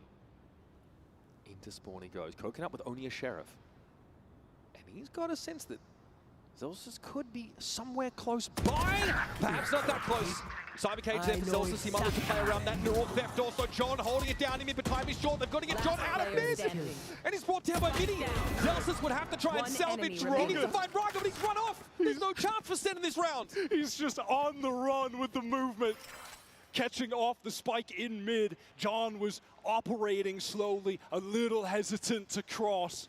And by that time, XLG have already began the rotate towards that B site. And Marga just heads up play. I'm gonna just run. There's no way that Zelsus can get this plant down in time. Oh, I love that, yeah. Happyway had one of the only 2 rifles brought into the round by XLG, and there was a ton of util to force him out of bed, right? Relay bolt, there was a Prowler. He hung around in the dark cover and then found a bizarre moment just to spring back in. That instant snap onto the second, milliseconds before getting traded out. Same for Happyway. That is a wild TP forward from Coconut. Pinged out though, they've heard it. Coconut by no means is committed here, but look at XLG fighting for mid. They've got Raga up there in the middle as well. Paranoia, Bango has got around in a bit of a timing that XLG aren't ready for. One by one, they crumble. Mini's able to get 2 on the round, but Happyway's going to fight for his damn life. And I'm sorry, are we not interested in the extremities of the map anymore? SEN are just winning so many of these crucial duels. Everyone from XLG swinging out, but it's awkward when there aren't really eyes on tiles. Those players in market did not have the angle for a close peek. And so this is just so free for Bang. Yeah, he's ahead of the Paranoia that Coconut throws out. They don't expect him to be so far forward. And he's there like a second or so early. Right there. SEN have consistently kept the economy broken for XLG. Second feigning some presence towards A main. Popping that fast lane, jumping about. Go, go, go. In the meantime, down mid, Raga taking a lot of space with that hero rifle. Look at him all the way down tiles. He just sent it. SEN now pivoting into B main, break the cam. They want to accelerate off the back of this. There's no one to really anchor here for XLG. Go, go, go. Maybe Midi can hit another lucky headshot with a Sheriff through smoke, but it does not seem likely at all. I mean, look at John. He's also got this rolling thunder to punish a potential flood back in from these Sheriffs. SEN clearly realized the time for subtlety is well and truly over. Our drone Zekin wants to get ahead of it. This is a little bit dangerous. He's able to back off the line. Here comes a rolling thunder. Narrate trying to get to a safer spot. Zekin taken down. Over towards Marker was where the thunder went. And XLG now with these Sheriffs. Recovered rifle. Raga still working with it. Narrow with a shorty. Flat. Raga gets on out there, but Bang steps up for 3. Make it 4. And Viva. Sight line cut off. No step to the side. And Bang is waiting for his just desserts. Not quite the ace though. Viva's recovered rifle goes to work. SEN have still made it a 5-round game. SEN have done an excellent job at stopping XLG in the choke points where they're trying to get back into the site. That Hunter's Fury just did not net any value. Bang steadfast. Some attention being drawn away. Narrate fighting close to. Really well done. XLG have had no opportunity to get back in on these retake attempts. An opportunity here though, Wyatt. They got Raga over at the A side early. So might look to take some real estate off the rip. Intentions to just play off of that standard one-way dark cover being thrown by Coconut. He sees the Omen. this time over on that B site, if Sentinels execute in here, there are 2 kill trips that Happyway wants to play off. Aftershock forces out the cage, so he can safely cross to back. Site has a great cam for retake potential. It's like Coconut just made use of from the shadows for information, cancelled it, and is back at A. There's going to be a push down mid from XLG. That drone got so deep. Look at Raga. Oh, look at Midi. Second at least knows Midi's up in mid. Have to assume that Raga is close by. They know they haven't wrapped because that trap wire is still intact. This timing is important. Now they know Raga has pushed up tiles. Bang went for info himself with that Omen ultimate. Now Sentinels have to make a decision. Back to B seems to be the call. Like this from XLG, they get that pick and they immediately get out of dodge, ready to play for this retake. Sentinels, they want to opt to get into a B split. Again, the tripwire's still here, going to be very dangerous. Happyway wants to anchor back side. Raga coming from the top of the map, he has the timing, he can get into mid. Bedekin has already gone to work on the defenders. There's Raga turning up. Found a moment to get top mid, dealt with Celsius and then followed through for a terrifying Russian duelist. What a round. Love XLG's play towards mid there. Throwing in some proactivity and then retreating to play together. When it comes to this site retake, second adding more to the board, gets to 17, but even that 2-piece is not enough. Raga coming to life.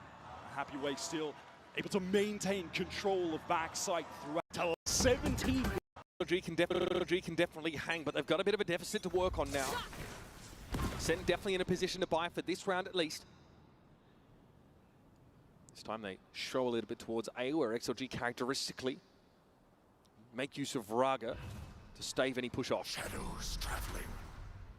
Dark cover is going to be thrown top hit, but there's a drone re-clear. No, I do believe it was broken. Coconut wants to get the info here. He's going to be stunned up, but second can't go in too fast. What a dry peaks that! He is punished for his aggression, his recklessness even. Yeah, with Coconut already forcing back, that doesn't really feel like XLG. Viva wants to get here, only has the Sheriff, and now SEN opt to just take the time. Still a minute on the clock, no reason to force things. Again, dark cover just used to obscure the view from top mid halfways, but it needs to go off. Tight angle connects the headshot, and now doubled up back sight. Midi, that duo ready to defend. But look at the insert from Zekin all the way towards elbow. Door closed over towards market side.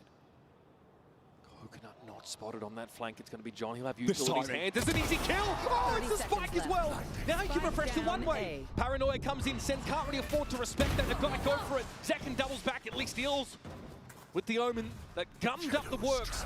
Now Stinger Sheriff and proper rifle for XLG, but Zekin is waiting again at box. They want to swing while the spike is going down. Zekin can't connect, neither can the XLG players. Aftershock going to force him right into the fault line. Zekin in danger. It's Bang though that's really under pressure. Cosmetic stun, apparently the fault line is. And this is more time. Narrate's now been able to join the rest of Sentinels. Shilai Gaming. I've got Viva here trying to shock dart his way on out. Bang! Caught by that one. A whole 46 points of health stripped off of him, and now it's down to Narrate and Zekin, the ladder, who's just too sharp. 3 for the round, and Happyway, as brilliant as he's been, he's going to have to bring a world-beating performance to deal with this. Crosshair positioning broken. 5 health for Happyway. Narrate needs to get in here, and he should be able to finish the job. Sentinels keep it a 5-round lead. Who's but a moment away from being able to get a shot off with that Phantom. Perfect timing from Narrate. Zekin is simply inexorable on this map. 20 for 6. We're still in the first half. What's going on? He is unreal right now. And there was a little timing mishap from XLG that was Midi's undoing. And the attempt for Viva to throw up the recon so the player on site would have to turn, look at it. That was good. But Midi swung just a moment before it actually connected to the wall, was fired off. We got to contrast this with the starts for Sentinels in their last 2 games, Wyatt. They started slow. When questioned about it, Kaplan said it's been different each time, the reasoning for it. He really felt it was important that the boys were energetic for the first map, for the first showing on stage. It looks like today, whatever they've done differently has worked. The highest contrast is the Wolves game, where SEN could simply not win any duels. They're winning a couple right now. Zekin is unstoppable. Sentinels taking some control of mid. Dark cover, so they have safety on the cross. Trip is going to get this information for Happy Way. Top mid play. I mean, he just might want to swing. Yeah, this Trip would have to be broken, though. That'll give up the game. Second wants to go through. He wants to split this B side from 3 angles. Relay ball doesn't connect on anyone. He's not happy. Not ready for Happy Way to be tucked in on that corner. That was a cosmetic stun if I've ever seen one. Rogo wants to get into backside. He wants to anchor Happy Way duo. The 2 stars of XLG, the best aimers here to anchor. Oh, okay, that's good. Happy Way at least able to make the trade. Normally Raga's used to being set up by Happy Way, but here they're going to have to go with solo. Delta's around the cyber cage. Narrate was able to get board tight and push up the right. And he is a multi swing in theory coming out from Marker, but they don't respect John's position. Even in numbers, Mini though has to step up to the stage. And it's a big ask to Coconuts. Doesn't fall far from the tree. In fact, right on the noggin of John. That's a Red Bull clutch for XLG to end the half. The trade attempts are going completely awry for XLG, but Coconut clutches up to get them 4 on the board. As you mentioned, Sentinels here getting the exact contrast of the beginning against the other 2 teams from China. They are white hot. Second is looking like an easy MVP shout for this map. Good start, yes, but it's about how you close here in Masters Toronto. We're getting a second half of Sunset coming at you on the other side of this quick break.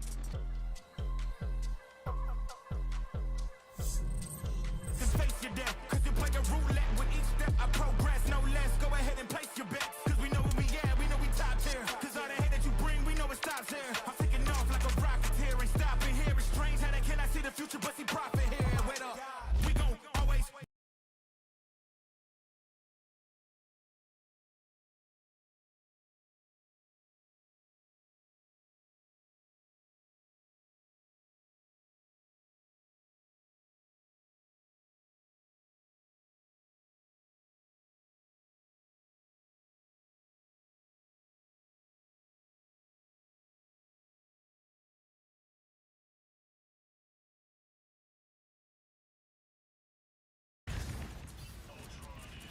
Nice play. I got a pick, guys.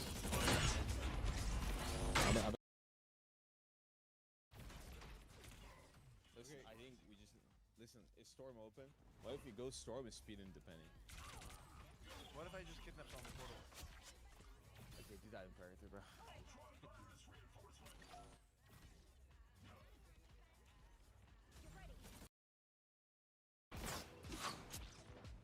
Hello, you're true.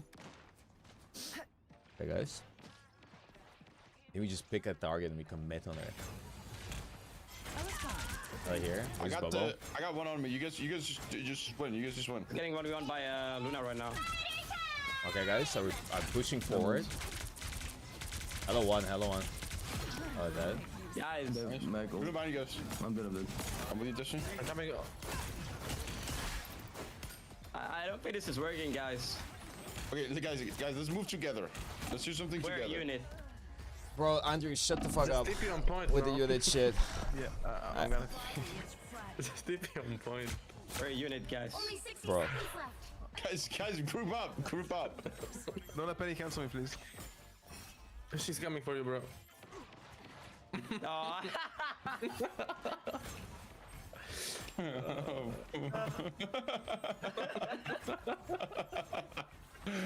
This is not good, guys. This is not good. Good thing these guys are in the other group. Wait, no, are they in our group? I'm going in. Oh, Penny. Picked and been picked by only Chinese rosters. And every single time, SEN have had to adjust coming into a series. Slow starts for the BLG and Wolves games. This one, though, looks like SEN are focused on their own game. Let's see if Raga, though, can get into the works and show some of his mastery. Let's go quick, hides in the dark cover for but a moment, and then a double peek out with Coconut. She's going to acquire that orb. As the rest of the team sort of passively watch towards mid, wanting to ensure that no one from Sentinels is getting too active, that they're not trying to throw an early haymaker at them. As the second half begins, Shock Dart to break a potential trip, but it's not there. To break another potential trip in market, that's also not there. It's just a cam watching, which Raga will delete. But I like this early round activity for XLG, just trying to take this Sentinel util off the map. Look at this on the opposite side of the map. He's in the B site while the team is trying to execute onto A. I don't know if Zelsus is aware. Oh, he's not! Happyway's able to get the jump on him, and now quick pivot back, as you would expect. This guy, he's been the star so far for XLG. Previously, you know, considered a brilliant but often overlooked player in Raga's shadow. Happyway's really taken to this debut on stage. And now it's actually Raga who's left in this lurk position. Trip is going to have to be broken by Narrate. Just aware that he has some opportunities to take tools against players as the spike goes down. Planted for B main on the stairs. Zakin hoping an opportunity might present itself. But XLG disciplined in this post plant. Yeah, Midi has a full kit to play with in this post plant. Just ready in B main with the stun. Aftershock already getting drawn out now. Relay bolt thrown on the side of Happyway, the one who set things up. But all of a sudden, Sentinel's back in with numbers. Midi trying to hold it down. Has 2 flashes to work with, and Raga tucked to his left. Surely you can do something with this, but instead, Narrate just ruins him. John taken down through the smoke, but does he know Bang is on the defuse? He found the timing, and Raga's arrived. I dare you. Red Bull clutching the pistol. He's just like that, so late coming back to the site, forced into a horrific position because the team were just failing to win duels against Sen, spilling back in from Boba. Midi caught awkwardly alone. He ran him through with a bayonet. Desperately needed pistol round pickup for XLG. There are some smiles too. Close one though. Sentinels really in a commanding position before Raga got to them. Fault line playoff might be a little swing here. Fever at least though not stunned up enough to prevent him from letting loose these balls with the Spectre. Sentinels feed themselves into the wood chipper. Making for awful good fertilizer out there in LA. That was a wave of utility, a nice trap setup from Sen, but simply not the weaponry to capitalize off of that effort. Zelsus all alone and with little to no hope at this point. XLG do a great job absorbing those swings. Even stunned up, dealing with Zakin, who was sliding his way in there, creating space so the follow-up swings could arrive. But it's not enough to do anything. Just a bit of damage to Midi. This is exactly what XLG need to get back into this half. They know they're right back in the mix. Well, Zelsus trying to get busy. Trying to get paid, trying to get a little extra cash from the bundle. Listen, it's about just maximizing every cut per second out there on this stage. Oh yeah, he was min-maxing the classic 1v5 for sure. Respect. Reloading. So Sentinels trying to go for the gambit into B main here, but the fault line is not really enough to give them the edge. Flawless now giving XLG prime opportunity. Avert your eyes, Cubit, if you're squeamish. Look away. Prime opportunity here for a bonus round pickup from XLG. This buy is pretty solid with a couple fully upgraded rifles. Standard first recon to get towards elbow. Broken, however, and Raga wants to slow down. But for how long? Sees what he needs to at that shoulder peak. Fault line comes in and Raga tries to soar into the side, but Narrate clips his wings. What a sick off angle from Narrate. That was lovely. Bang was hoping to set up a crossfire with him. It's still a possibility. Elsewhere, Happyway is always a threat. I think Zelsus has learned his lesson about leaving that B site early. He just throws down a trip straight up in main,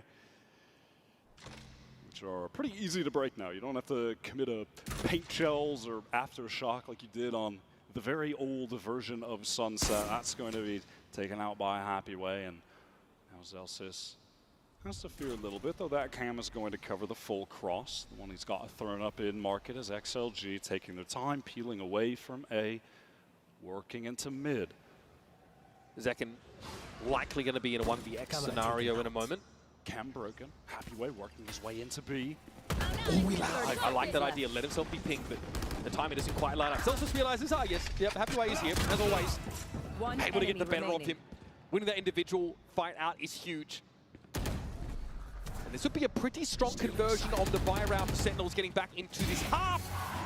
Fever's brought down. 4 rifles carried into round 16. That's clean stuff. Zakin made a nice rotate there to pick up the double face with Zelsus backside of the monsters. They might have to wait. This high impact kill. The angle that Nere chooses to take there is so unexpected, unorthodox. And because Rarga is running forward on the Neon, no one has an opportunity to trade that at all. Love the way he plays that. Full buy from XLG. Economy on the line. They are maxed out. They've got all those heavy armors, everything that they need. Well, that Recon Bolt not exactly having the intended effect. Pretty similar open for the Chinese side, leaving Happy Way over towards B main. They work towards A early. And they love to double back and just apply some pressure mid. This time, though, inserting Coconut into elbow. But it looks like Sentinels want to go for the re-clear. The Prowler does connect, but they don't want to over-push this. This mid pivot for Sentinels is probably expected, but maybe a little earlier than otherwise. Didn't think it would come. Look at how much util they just threw at Coconut to get him out of there. Aftershock, multiple Prowlers. Rarga spotted out early. Relay bolt thrown to at least give Zekin a safe retreat. Narrate here. Might have an opportunity. Rarga's pushing in on me. He's so deep, and Narrate's having to deal with him. Thought he was stunned up briefly by the relay bolt. It really declawed XLG with that pick off on the Neon. Viva very patient on this line, but Zelsis doesn't give him enough leg to make use of. Remember, Narrate is in this A side. He's in the A side, creeping up on the Prancer. What a timing! Sentinels looking dynamic here. 2 rounds in a row after a shaky start to the second half. XLG just getting far too disconnected from each other. Rarga running all the way up through mid. Narrate is coming up in these rounds. I was talking about in the press conference the other day that back when Sentinels had that tragic showing at Bangkok early in the year, he was so focused on his individual play. And it makes sense. When he was in EU, he was much more of a star with K-Corp. But on SEN, realizing his time has gone on, he just needs to support everyone else. But he still picks his moments. He still wants to find the moments to step up, but he's not forcing it. He always talks about how stronger the voices are on this Sentinels team. Finding on each a bit harder. It's going to be a fast hit over towards the A side of the map, though. Wide second already on the line. Rarga chunked down to 10. John is able to finish the job. The classic 1-2 punch. As the Outlaw rings out, it's Narrate again. Always in an awkward spot. All of XLG now just stuck in elbow. The entire Sentinels team here. You can always expect Zekin to have the Outlaw on hand on one of these rounds where the opposing team has a depleted economy.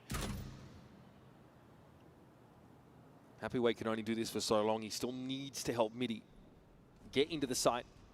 There is none of that breach util for the attackers to play off of, and only 2 stingers.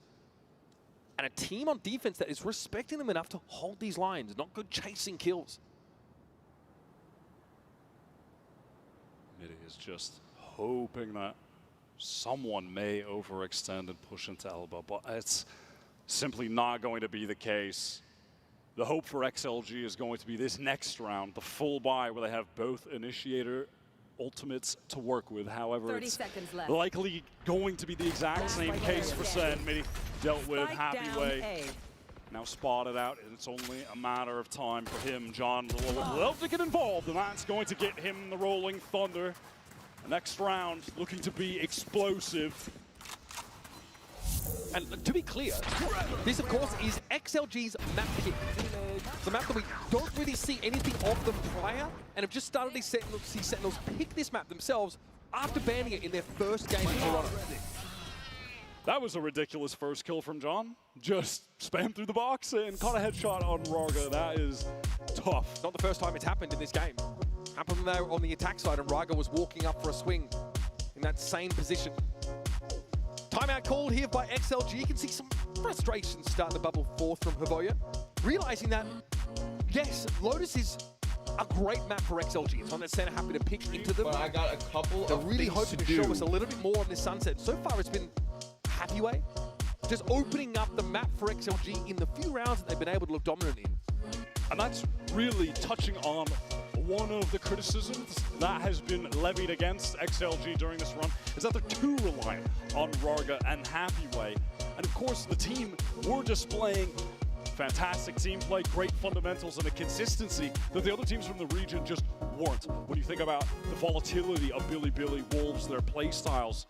But this, early on, is a case of Happy Way and Rarga being the two that are really doing the heavy lifting. We'd love to see the other three get involved. Coconut had that clutch, but that's all he's got to his name really at this point. As we were talking about, though, as the last round was concluding, this is going to be an explosive round. So many ultimates across the board. The initiator ultimates at that. Bring them down. And likely XLG's last chance to get into this map in a real way. Absolutely throwing themselves at this. Harness Fury, Rolling Thunder, Neural Theft. Plenty to work with, especially if you can find an edge, a first kill, a ping on someone with a recon bolt, a post plant. There's some work that needs to be done to set up those win conditions for XLG. Dark cover being thrown down there over on the B site, just to make it seem like there could be a lurk coming in. Happy Way has certainly been happy to do that on his lonesome, but the bulk of the players are working towards A-bang. Oh my god, barely caught twice on the run. Rarga's hungry. Happy Way actually pushed up the left side at the same time, so great explosive moment there for XLG. Again, it's Happy Way and Rarga leading the way. This is exactly what they needed. They have to worry about Link right now. There's no smoke to cover it up, and Narrate is just happy to get a forward position. This could certainly catch someone off guard. Right with him, make a correction, he does. God, he's been good here. Trying to back away now. Rolling Thunder comes through from the attack as XLG want to disrupt Sentinels as they make this push out of Link. Timing is everything though. Rolling Thunder. God, they're using all of it as well. Nightfall expended now by Sentinels. Narrate not quite ready to get up on this line. Good damage though through the wall, and Zelsus has come to the rescue. Now, the Fate can keep moving. Rarga is here in halls alongside Viva. Try and keep eyes on this. But that fast lane makes it tough, and Rarga's chunked down to 8. These next couple of shots, critical for the duelist, so they do get second. But now it's on Viva. 1v2, Zelsus on the line. Viva down to 20, and that'll do it. They've done enough, Sentinels, to get themselves to map point. XLG just could not extract enough value out of the Rolling Thunder and the Hunter's Fury combo that they sent out towards Link. Even stunned up. Narrate was launched into the air. I thought spotted, but spam never came through. Coconut just fully isolated, wrapped by the flanking Zelsus, encircled, dealt with. And then trading things out in the 3v2 are SEN. They are too clean on this map. It was a bold choice for XLG to take them here. Historically, a home for Sentinels since the John Cutie and Zelsus iteration of this team began. And they are as good as ever. This would require a monumental comeback, but second is too good right now. In a market though, at least XLG have been able to set up a staging ground. This will leave Zelsus looking a little bit stranded, but do they check this corner? Absolutely not! A freebie for Zelsus here as Rarga deals with it, but it's electrified play from Zekin! And on a fundamental level, there's not much of a game. Sentinels, a cut above China's #1. Second just dropping a 20 bomb in the first half of that game. Had XLG on the back foot the entire time. They were getting constantly echoed. They look a bit out of sorts, perhaps a little nervous on their debut, but with Lotus up next, maybe they can bounce back. 401 ACS, 27 kills for Zekin, a masterclass on Sunset. We're going to step away with XGB and the Atlas desk. I'm going to break down our first map of the series.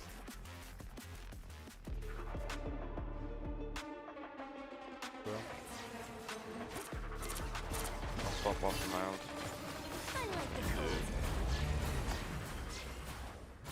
I'll heal you if you peek main. I can't. I have ult, bro. I killed their Malting, bro. We need to just like test this, bro. They use this portal and they use Emma. Somewhat winnable. I don't know why he's not using it. Damage boost can go. Straight airball.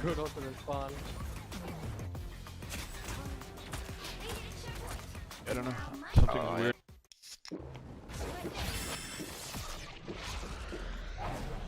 Red Bull gives value that Cav on the Jeff is going to be able to find, as Lugia is looking to find an opening, gets scouted out immediately.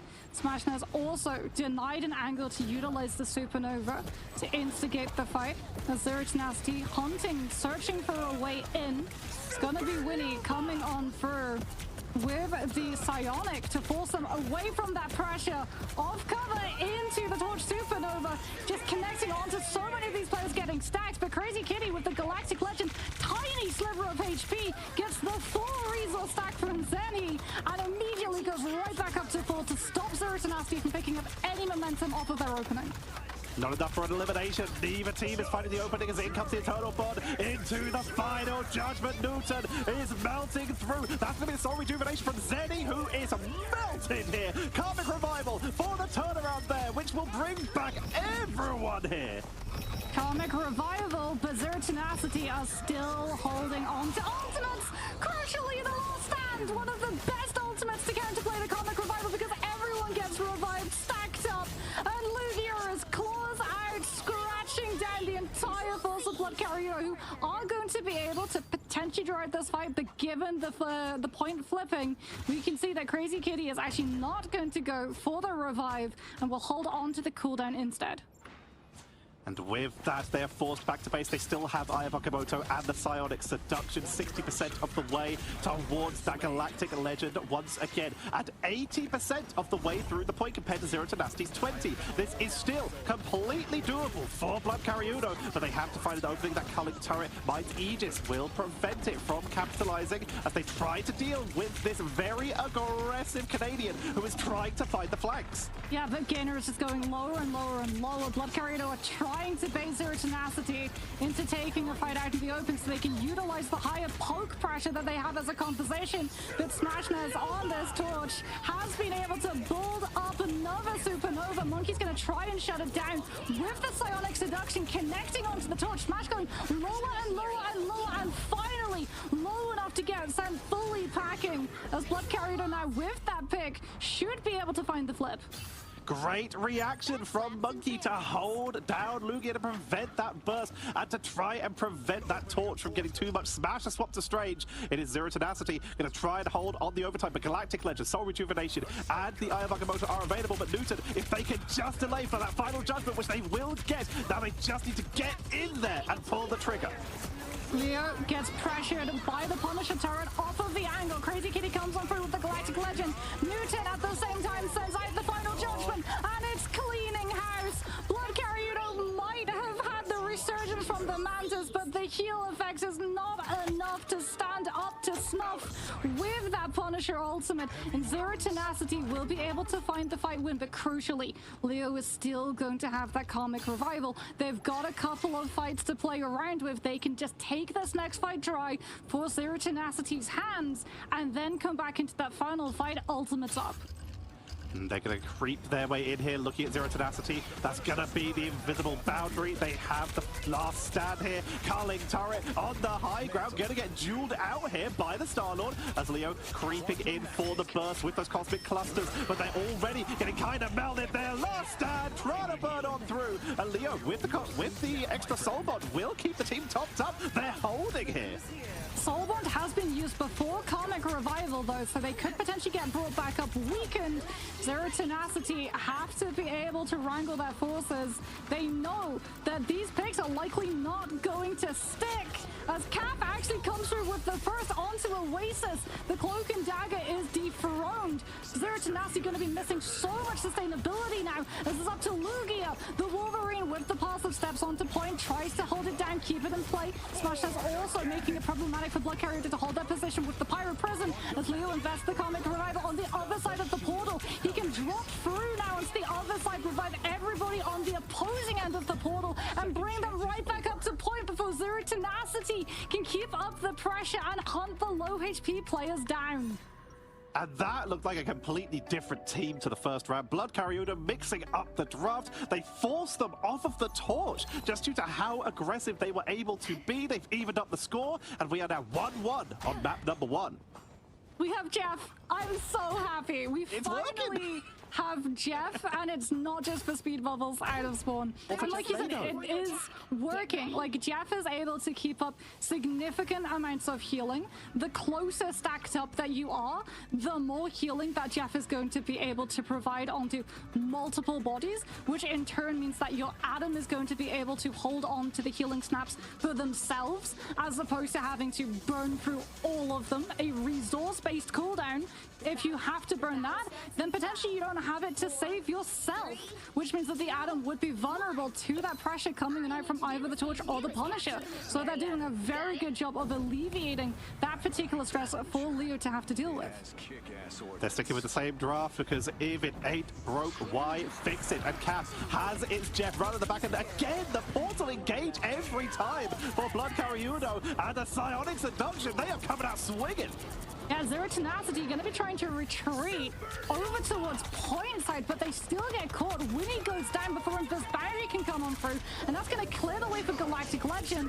Ducky 1 holds on to Meteor M and now utilizing it, but Galactic Legend has been able to find picks in the backline behind Waterfall. Zero Tenacity have been able to pick up the first point percentage, though, enabled off of the back of that Eternal Bond. And Blood Karyudo now going to be down some of those engagement ultimates.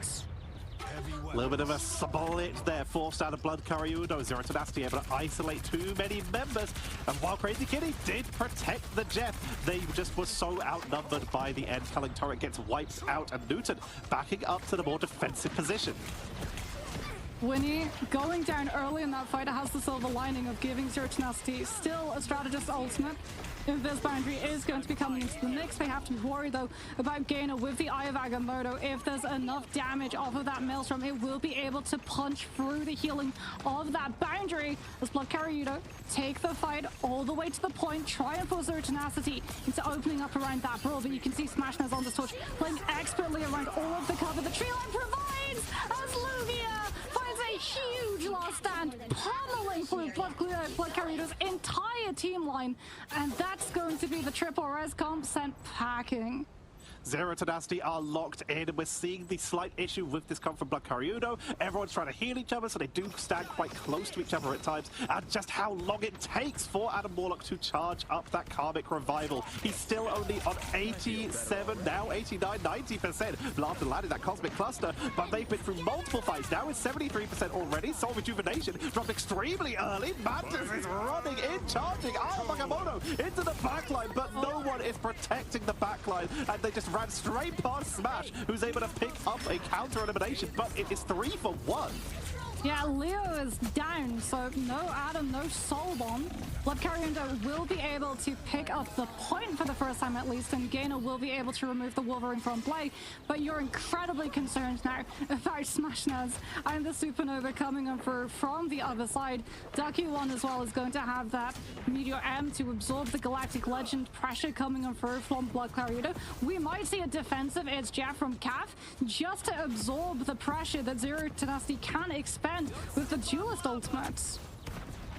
Sieging in from above to try and create an opening. If they can weaken them, then the engage from Zero Tenacity can come in. They have Meteor M. That's, of course, their only Vanguard. They're going to use the Eternal Bond and the Final Judgment and Supernova, and it works exactly as you'd expect. A complete melt, but no one is near to Leo, who will get the Karmic Revival this time, but can't get close enough to Cap. They found the Revive, and they are starting to drop the damage. Yeah, that Revive spaces was pretty telegraphed. There's a bright, glowy beacon on it, and Smashnaz just puts the Supernova directly over the top of it. Blood Karyudo just did not have the resources to stabilize once everyone got revived. And that, unfortunately, is no one close enough to touch onto point because they were playing for the full Karmic Revive. Jeff tried to go for the It's Jeff to pick them up off the point to allow Starlord to just flip into it, but they just did not have the time. That is 1-0 in this best of 3 to Zero Tenacity. Again, an insanely pedigreed team, and for one of the first really successful solo Vanguard compositions we have seen in the MEA. Yeah, I mean, this Torch, like the Torch, the Punisher, the Wolverine, all working together. If you look at one, the other two gain so much Also makes your post punch just a little bit weaker. So I do worry unless XLG is really on their game, they're going to be a little telegraphed on this attacking side. You don't have as much variety and you can't create quite as much of a fog of war as you can with that Viper. We're seeing some of these agents get locked in here. I was curious to see what we're going to get from Zelsis. He opts to go for that Vice. Vice, very good. It's going to be a great counter for the Neon as well here. And we'll see. The thing that's worrisome to me here, Kukuka, is that this is the same composition. We just saw it happen. We saw their struggle with the spacing. We saw all of those struggles on the screen. I don't know if they have enough time to fix it, man. And worst thing is that Narrate is also having a very, very impressive tournament. I think that on the previous map, he was a little bit of an unsung hero because he created so many situations, so many circumstances for retakes and whatnot, that I feel like, especially with Zekken on the race, he's going to have that same impact on Lotus. Well, the question we're wondering is if XLG can force a map 3 or the Sentinels end it here and now. Let's send it back to your casters to get this show going. It's Uber and Wyatt yet again. Terrifying pistol and eco play. Incredible fundamentals, trading and spacing, and, well, Happy Way and Raga dominating. Those are the 3 win conditions we outlined for Sheilai Gaming at the start of this series, and only one of them has been present on that first map of Sunset, Wyatt. And on the opposite side, we are looking at Zekken at his absolute best. And now going to Lotus, Raze, that's his OG agent. That is the agent that he made his name on years ago. When we're thinking about those XSET days, just the other day against Billy, he was a dominant force and is even better right now. That was an all-star performance on map 1. XLG looking out of sorts, having some moments where they looked scrambled, nervous. They need to get their heads in the game right now, or SEN will have ran the gauntlet, beaten every team from China. We'll move on to the next part of the bracket. They're the only NA team in the upper bracket remaining. Narrate has looked inspired today. Always unexpected, ridiculous off angles, round after round. Shield wall drawn out here by Happy Way. And the rest of XLG starting to file into rubble. Rotates being drawn across the map by the defenders. That's due to Benja's jump spotting on C, pressure into tree. Raga in mid-AR stock. This is a bizarre situation. Zelsis doesn't want to give them an inch, doesn't want to swing. He's gonna wait, and there he goes. Emerges with a right click, and it's another one for the Five Merchant. And the door shuts. Narrate with the swing. Spike down A. Zelsis eventually brought down. Narrate also both offenders from the defense side quelled, but the spike's loose. Zekken might have a timing here. Disrespect the poison orb and push through seems to be the plan. And I, for one, am here for it. Step up on the site, Paranoia cut through.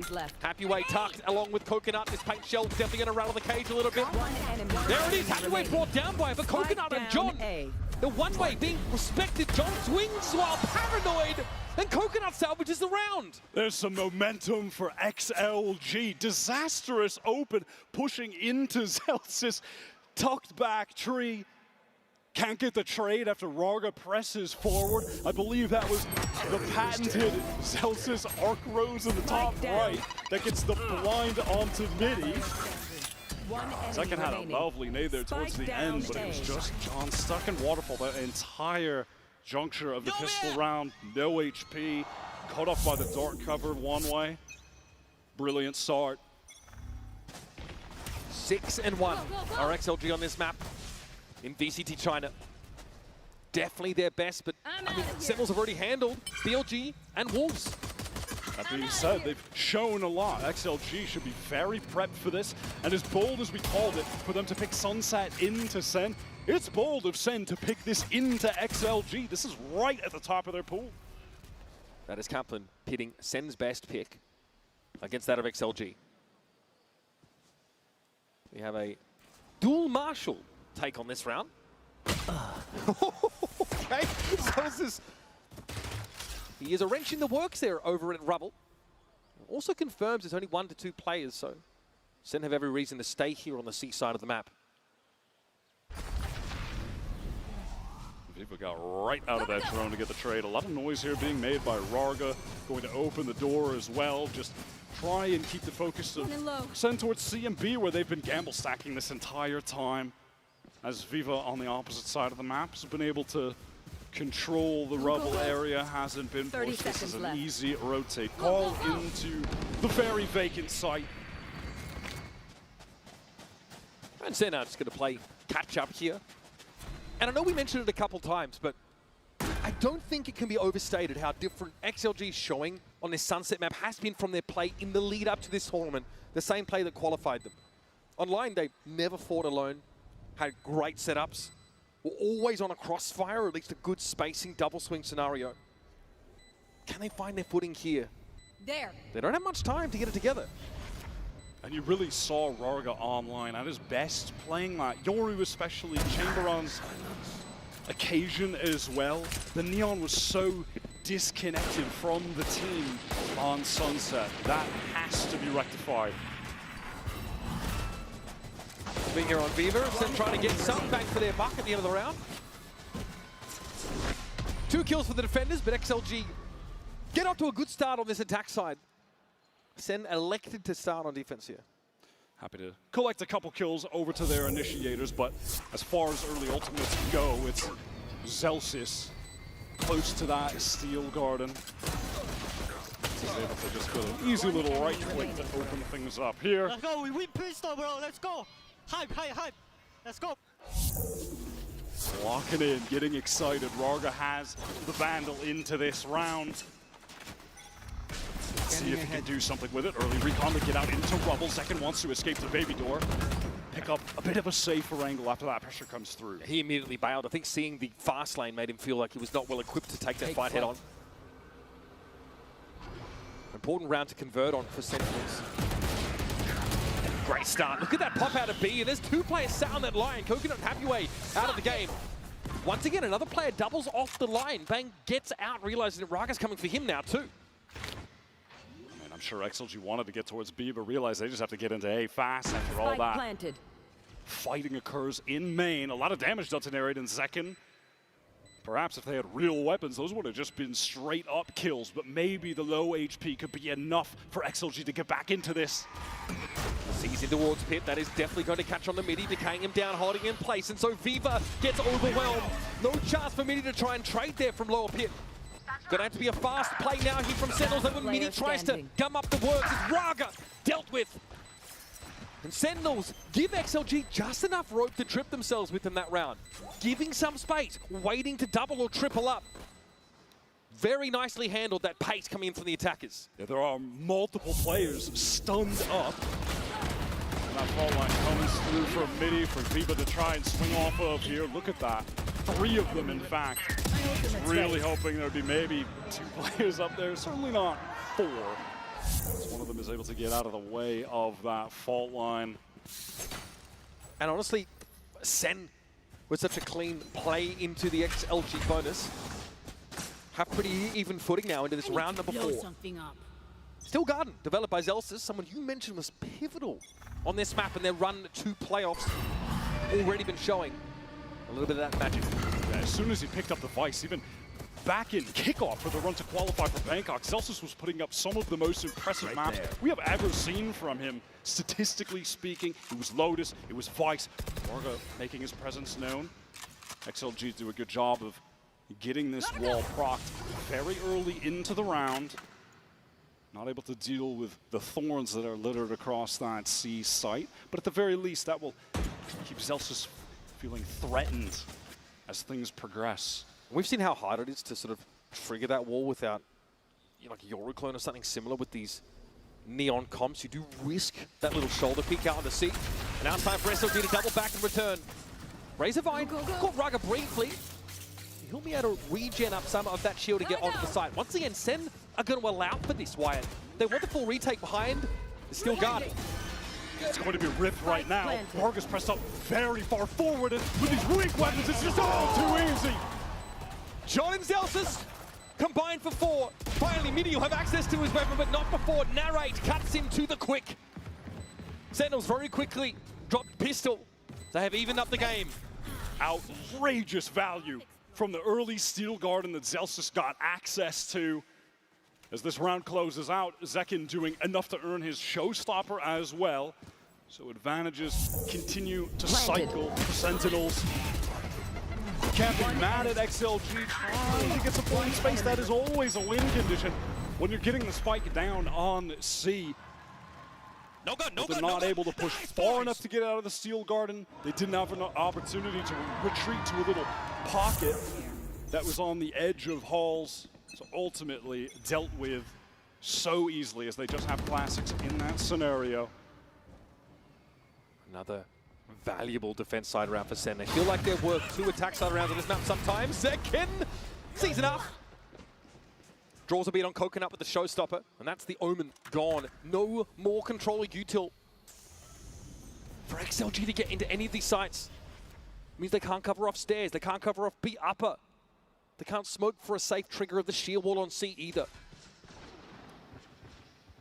Looks like the split attempt for B is coming as the fault line goes down.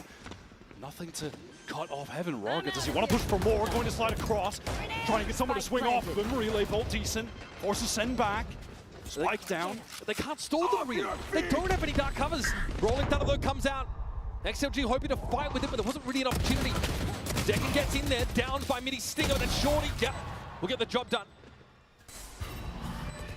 Smoke there over towards that baby door direction. Viva needs to make a decision here. Can he peek on a timing with Happyway? It's awkward with the Marshall to try and get a retake, and now he's going to be revealed essentially by the Prowler. Happyway taking pot shots, but doesn't quite have the accurate spike location. He's not trained on the mark. And that's a defuse, seeing Viva looking a little uncomfortable towards the end of the round. He'll get narrate, but that is 3 in a row from the America squad. That's simply nothing the XLG IGL could get accomplished. Trapped in baby door. Zekin just feeling like, damn, I got my showstopper already. I guess I'll just use it to win this anti-half-buy. Why not? Free little kill to set things up. Lack of smokes when the execute comes through. XLG risk a lot going for the Rolling Thunder to push into spawn, which is essentially nullified just by Bang. Anyhow, on this full buy, early A fight is going to commence. XLG getting out fast. Roger using that lane to get forward. Sen want none of it. They peel back to the site. Looks like Coconut ulted for some information. Zekin down, that's a duelist out of the way. Happyway leads. It gets aggressive, but Bang's able to spray down through the box. A good TP away, and Narrate picks up the line for him. Again, defensive trading, very, very strong for Sentinels. And they swing around that corner. Bang is handled. Viva, though, low. Sen have given up this A site now. You know that John retreats temporarily. Zels is silently working downstairs, hoping that... Oh my god, what a double face! That's beautiful from XLG. And that our drone isn't going in John's direction. He is able to slip past it. Coconut, though, finds it. John knows approximately where the Sova was. But Coconut holds it down while his teammate was in the drone. There we go. There's some of those good fundamentals that we are calling on XLG to have. Even when that execute is getting scary, chaotic. Center doing a nice job fighting backside. There was another great paranoia from Bang. They're able to still double up, fight together. They clear out Zelsis, who is silently rapping downstairs. Well played. Where is Raga? Where is Raga? Here. Quiet game, to say the least. Hasn't been fully needed so far. Happyway continues to pick up some of the slack. Viva has a great round there with a Guardian too. Sen have had a great economy building though, so they're on an easy full buy here. This time, no pomp and circumstance, no fanfare about this A-side take.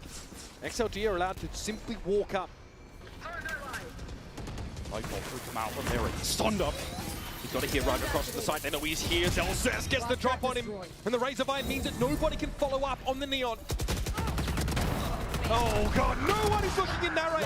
Player standing. Once again, it's the timing that XLG are just not ready for. In this round, the round here is really going to hurt the Chinese #1 squad. They pop up for air. Hard-fought round 1. And immediately sent packing again. They just want to go for the full A execute fast. Sentinels making a good decision, good read on this round to pivot that Zelsis utility setup over to A. Everything there. And XLG just rush things right past the sheer wall. It cuts off any help for Raga, who's further kept at bay as the Thorns are on the ground. I believe there was an additional flash too. Zelsis again, that arc rose. It's just always in that same spot at upper tree. That's again the XLG duelist being disconnected, isolated. 10 seconds left. It was awfully quick into the site, but I think they heard him cross. There was a player of Baby Door on a cover of smoke. Sensei, we don't have to fight hard for rubble this round. We're going to let you walk into that Sentinel util and hit you on the flood back in. Neri too just able to get in a nice close-up tuck position, hold a crossfire. Obviously with good reason, we've talked so much about Zekin in this series. He was unreal on Sunset. But Neri had so many high-impact kills. Didn't rack him up to the top of the board, but he was getting on several rounds. The most important kill. His util has been really strong. He's having a great game. Great tournament at that. He was the best player for SEN in their opener against Wolves. And generally, obviously, takes a moment with Zelsis to ask him who his bestie is going to be in this game. Who is he looking at on the other side of the stage to try and get in their head? Maybe interact with him a little bit. He said, undeniably, Raga. And so far, he has had the better of Raga in every single encounter that they have had. You know, we've seen a similar story like this before at international events, where a team goes on an incredible run and then they debut in the playoffs because they get to skip the group stage, but they're fresh to the pressure, to the prestige of an international event, and there's nerves. They get off to a slow start. Even Kaplan said, with how the logistics work at the venue when getting set up, we have had to work really hard to get a routine established that lets us be energetic when we get to the stage. He said that's been a big reason why their starts have been slow, and XLG are just now figuring that out the hard way. It reminds me of the team most analogous to XLG, when now G2, the Guard, debuted on LAN years ago after being on a sick run, then starting in the playoffs and struggling at their first event. Both of these teams, the two best ascended teams we have now. Hard to not draw comparisons. And this is XLG who are filling the shoes of EDG, which is a big job. As the top representative from their scene. Access gained to the C side, but as usual, SEN will allow for this. It'll be a flood behind the Nightfall to get back in. The two hero rifles and the two best aimers from XLG. Raga wants to push forward. He's hungry for that first kill. Oh no! Raga wins it out. He's first in the game. Eventually he'll fall, but he feels like he's probably done enough now. Narrate wanted to get ahead of this. In fact, all of Sentinels disrespecting. Here's that flood. Midi on the line, marked down. Of course, decayed quite low by that Nightfall. Coconut still gets his. Beaver going to be pinged out to the back of the site now. Nuruk left here for the attackers and Happyways somehow wended his way behind Sentinels. It's all on John. Plenty to see, a lot of targets to go for, and he knows, of course, those pulsing tethers where he needs to look. Unfortunate. Happyway gives him a tickle. He's got 3 bullets left in the chamber and no time to reload them. An unlikely round win for XLG, but a much needed one at that. It's taken us a while, but we finally get an XLG bad bye round win. They had gotten away with one enemy. Things just like this countless times during their run in China. Finally able to flip the script on SEN, get their economy going, which has been a struggle throughout this entire series so far. Ungodly flank timing from Happyway really unraveled that for Sentinels. Another rubble fight here, like he said, won't contest this whatsoever. So now it'll be Raga pitted up against Bang at the A side. We've really seen this from SEN on Lotus a lot in this tournament as a whole. Not particularly aggro in the early rounds. They're not running it down, they're not sending it. They're letting things come to them, letting the game come to them. It's the loss of the breach in this comp for Sentinels as well. They have a little bit less to disrupt with. You know, usually the Omen and Breach could double up there with the Duelist, but no fault line here for Sentinels. Well timed on this pit. John throws down to stop any aggression towards C. Drone hoping to be used to clear him out, but he's able to get out of the way. And with the drone expired, you just really can't feel comfortable trying to get through the pit. So this is a pivot back to A, where a couple XLG players are inserted. Is there a timing out of tree to be found for Sentinels? Zekin seems to think so. Door toggled. Bang takes an off angle, turns the flash. That's going to be checked for. Relay bomb comes in, but they're not ready for this! Zekin in the corner. Narrate from Upper. One enemy Picture perfect haul from Sentinels! Stopping XLG in their tracks. XLG threw just so much utility into tree, but not getting the connections with it. Relay bolt. I don't believe pings onto anyone there. No, it goes past them. onto the site through tree. Bang just able to assist second, press that close. Oh no, they got pinged off that recon bolt. The recon connected, the relay did not. Narrates there so fast to pick up Heaven. He cuts off the other duo that are trying to wrap into the site on the split from Tree and Main. And XLG right back onto the eco for what feels like the millionth time in this game. They've had such economic struggles throughout the series. All right, snaps himself up a big daddy for this round. Odin in the hands of the Fade. Once again, that Vice Viper composition over at the seaside of the map is a little more than XLG would like to see there. Oh, God. All right.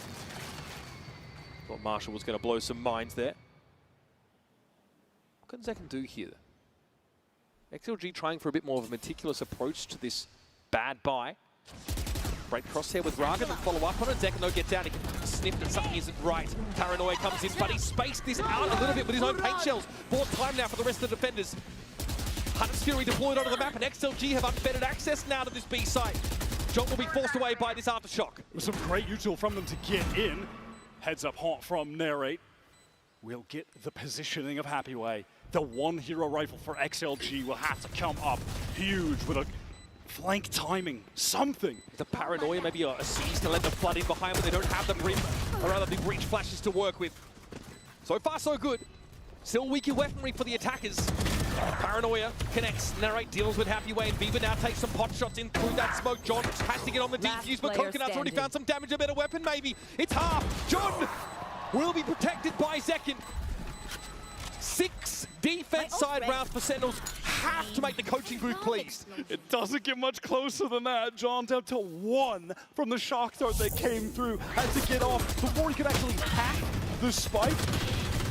That was looking more than dangerous.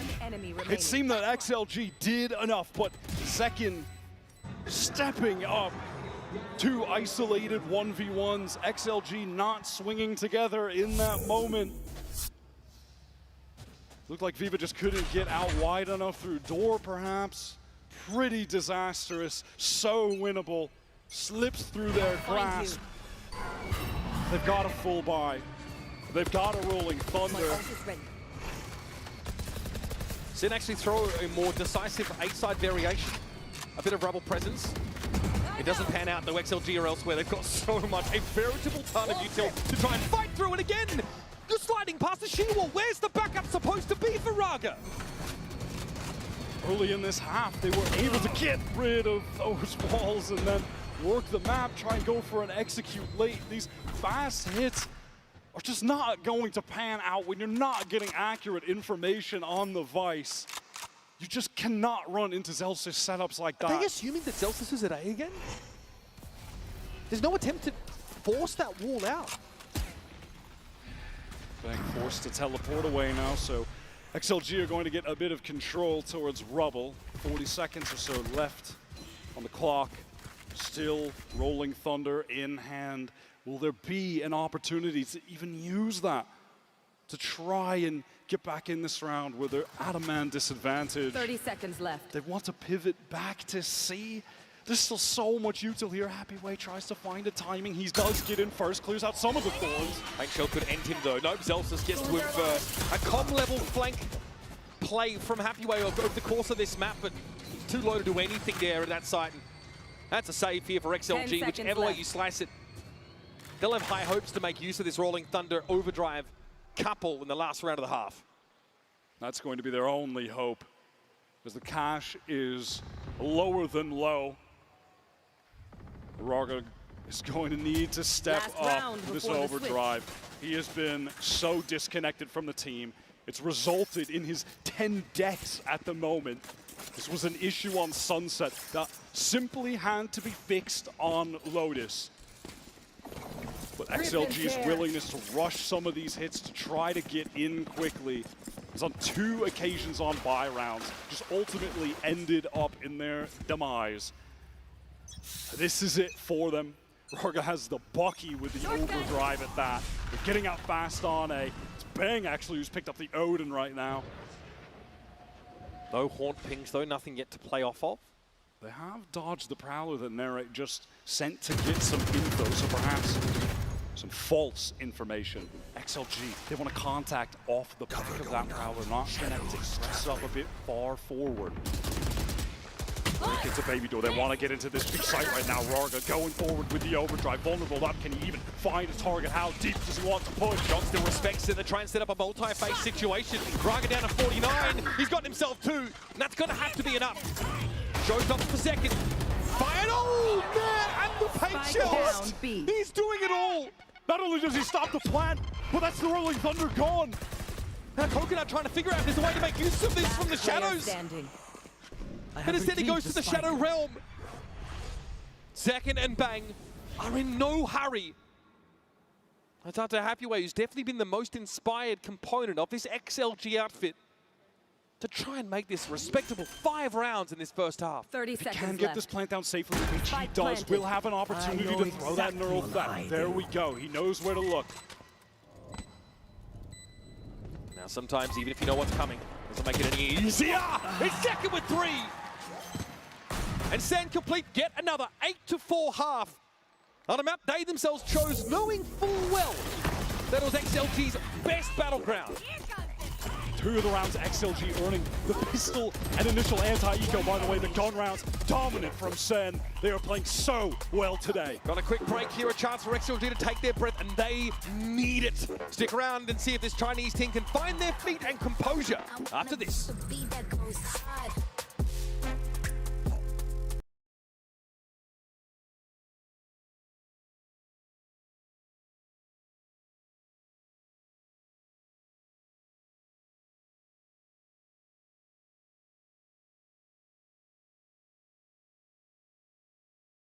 Now, I'm really excited to see what the preparation of Cloud9 looks like in that game. Yeah, I mean, I gotta say the Orgless versus Dark Zero, you know, I didn't give respectfully so. I mean, their performance yesterday wasn't up to par, but I want them to learn from what they learned yesterday and to take that and apply it in today's match versus DZ, because Dark Zero is no slouch either. So I'm going to expect more from them, and the excuse of, you know, getting your foot in, getting the first game out of the way, that's done and dusted. So now we have to start seeing those performances.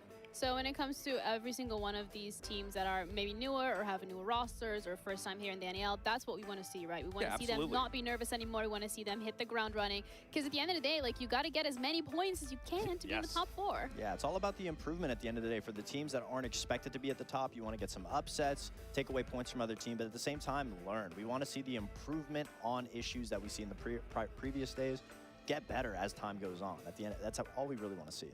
Yeah, and Envy is going to be up first on the chopping block against Shopify Rebellion, or maybe Shopify Rebellion is going to be up on the chopping block. I guess it depends on how this one is going to go. But this is there for Shopify, the chance to actually get ahead in the standings, but also for Envy to get some points in their first week. Because let's be completely honest, there's not that many weeks where you can like really have a lot of wiggle room, and you only play your opponent once because it is a single round robin. But Shopify, when we were looking at them yesterday, they stepped up, and we had a lot of questions of whether or not these roster changes were going to make sense, but from what we've seen, it absolutely did. Yeah, I mean, it definitely makes sense. I mean, you know, we were highlighting Spoit specifically going into yesterday, what that roster was then going to look like. Too much of a difference in terms of the performance, because what we saw in that game is Canadian didn't really have the best performance, but that's not what he's there for. He's there to be the IGL, and this kind of demonstrates exactly where Troy needs to be and where the rest of the roster thrives and picks up on. And this round in specific, CEO take, I mean, this was masterful. This is the things that we love to see, the innovation that this roster brings and that Troy brings behind it, using those Aurora panels to block off all these lines of sights to be able to make this site into CEO be a cleaner and more concise take, using that Capital to Capital bolt off of Janitor, forcing that player out. And again, all those line of sights are now alleviated from long deaths, from checkers, from banana, and they just do this flawlessly and effortlessly, whether this on the backing. Mostly due to Zelsis on the Vice. 4-11. This is not acceptable right now for XLG's star player who dominated the Chinese region to get here in the first place. They need to come to life, get their heads in the game, shed the nerves away. We said they had one of their 3 win conditions in that first map, and it wasn't enough. This time they got 0. Raka gets off to a start. Let's see if it's going to be a good one. Zelsis has just had his number the entire game, and this round is no exception. Coconut's on a flank here, but they hear the footsteps, the pitter-patter. Bang is ready for it. Viva. Last player standing. And steps up. John is just too clean with it. It's on Happy Way, who's not been able to reprise that incredible performance from Sunset. G2 has been a little quiet. Is it a good idea from XLG? Sure, but the execution falls to pieces. Where are the trades? Where is the good spacing that we saw from them in their run? It just crumbles in that moment. Can Happyway be a hero? Catches John on the cross. Isolated 1v1, but it's one out by Bang. And it feels like that could be the nail being driven into the coffin of XLG. He swings, he's disjointed. He's got the flash out, not the gun out. Assist Viva. Nice, nice. Okay. Coconuts We won that round, but too better far comms than, ahead like, on that initial micro, swing. Like micro comms. Like I'm. And even though these rounds have been won by Sentinels, you can see they're not fully satisfied. I mean, Kaplan does seem a little bit more relaxed than usual. He's allowing Qbert to watch the game once again. He's removed him from the corner, unblindfolded him. So this is, well, I think it's pretty self-explanatory. XLG are praying to whatever god they believe in, that Sentinels blunder into the B site. But eventually they're going to have to go hunting themselves. They have zero info. Outside of this cam that's watching Mound, that so far has yielded nothing. Maybe a multi-push off this B main position, but Happy Way. He had it all to do on that corner with the Sheriff. It'll be tough to pull off. And with the Cypher pressed up so close there, dying alone. Sentinel, they're just supposed to accelerate into this C site. The rest of XLG with classics only. They're the only one here to deal with them so far. Swing's going to come from Zelsis. Raga gets one trade. Yeah, this thing is here for Sentinels. Will have plenty of application. Raga's got a Bulldog to hand currently. There is a the quad stack that XLG tried to set up at the start of the round, just got used against them, albeit with better guns. That long-range stinger coming into play. It's now or never for XLG. Sentinel's bonus round buy is not incredible. Could certainly imagine a scenario where they want to hit just a fast B execute, get Zekin up close with the stinger, try to get him into heaven off of a double satchel. He's got a judge. I'd be shocked to see something like that. Oh, it does switch it up actually. Throws the stinger elsewhere. Maybe exact same plan, but just do it on C. Rarga wants to fight. He loves to fight Mound early. Did this a lot when he was playing Yoru on this map during the Taeho meta, which they were leaning into heavily. We've seen so much less of that sort of Mound fighting happening here in Toronto in this current meta wire. Sen especially have not gone for those early fights. Now look, you have that deep cam placed into Mound by Happyway early again. Sentinels are opting to leave Zelsis in this position, keep their options open for a potential pivot back as they want to re-clear towards Mound in this mid-round. Narrate does have a Prowler to get out here, potential Haunt as well. Stun onto Zelsis, they want to isolate this fight. Raga pushing forward, great double peek. I love that proactivity to find an advantage. That's going to give away the game as well. Look at the rotation from XLG on the top of the map, taking out that Sentinel. They know the hit is going to be coming into A. Beckham got one job and one job only, but Viva had the stopping power of a Mack truck to take the raise out of the round. Bang, drill with bullets through the boxes. Narrate getting just the kind of engagement this Stinger player wants. John's actually got a rifle to play with. Enemy remaining. He will be the last one standing. Spike down A. Right from Prince, John steps up, knocked it down. Like you mentioned, not a great bonus here from Sen, but XLG get the drop on Zelsis over at Mound, convert to a nice little A retake. That's exactly why they have that cam there. They get a good little mid-round moment for Happyway to suddenly enter it. Gets the view on Zelsis. But that's just a guy with a stinger. We have Neon, Relay Bolt. Let's just get that fast double peek. Qbert, it's going to be okay. Blink twice if you're in danger. Now here we go. Sentinels fully buying up into this. Narrate to the attack side, Odin even. XLG early, triple walk down the Mound side. Recon Bolt dealt with. Viva takes some damage on the jump spot, but does get the valuable early information.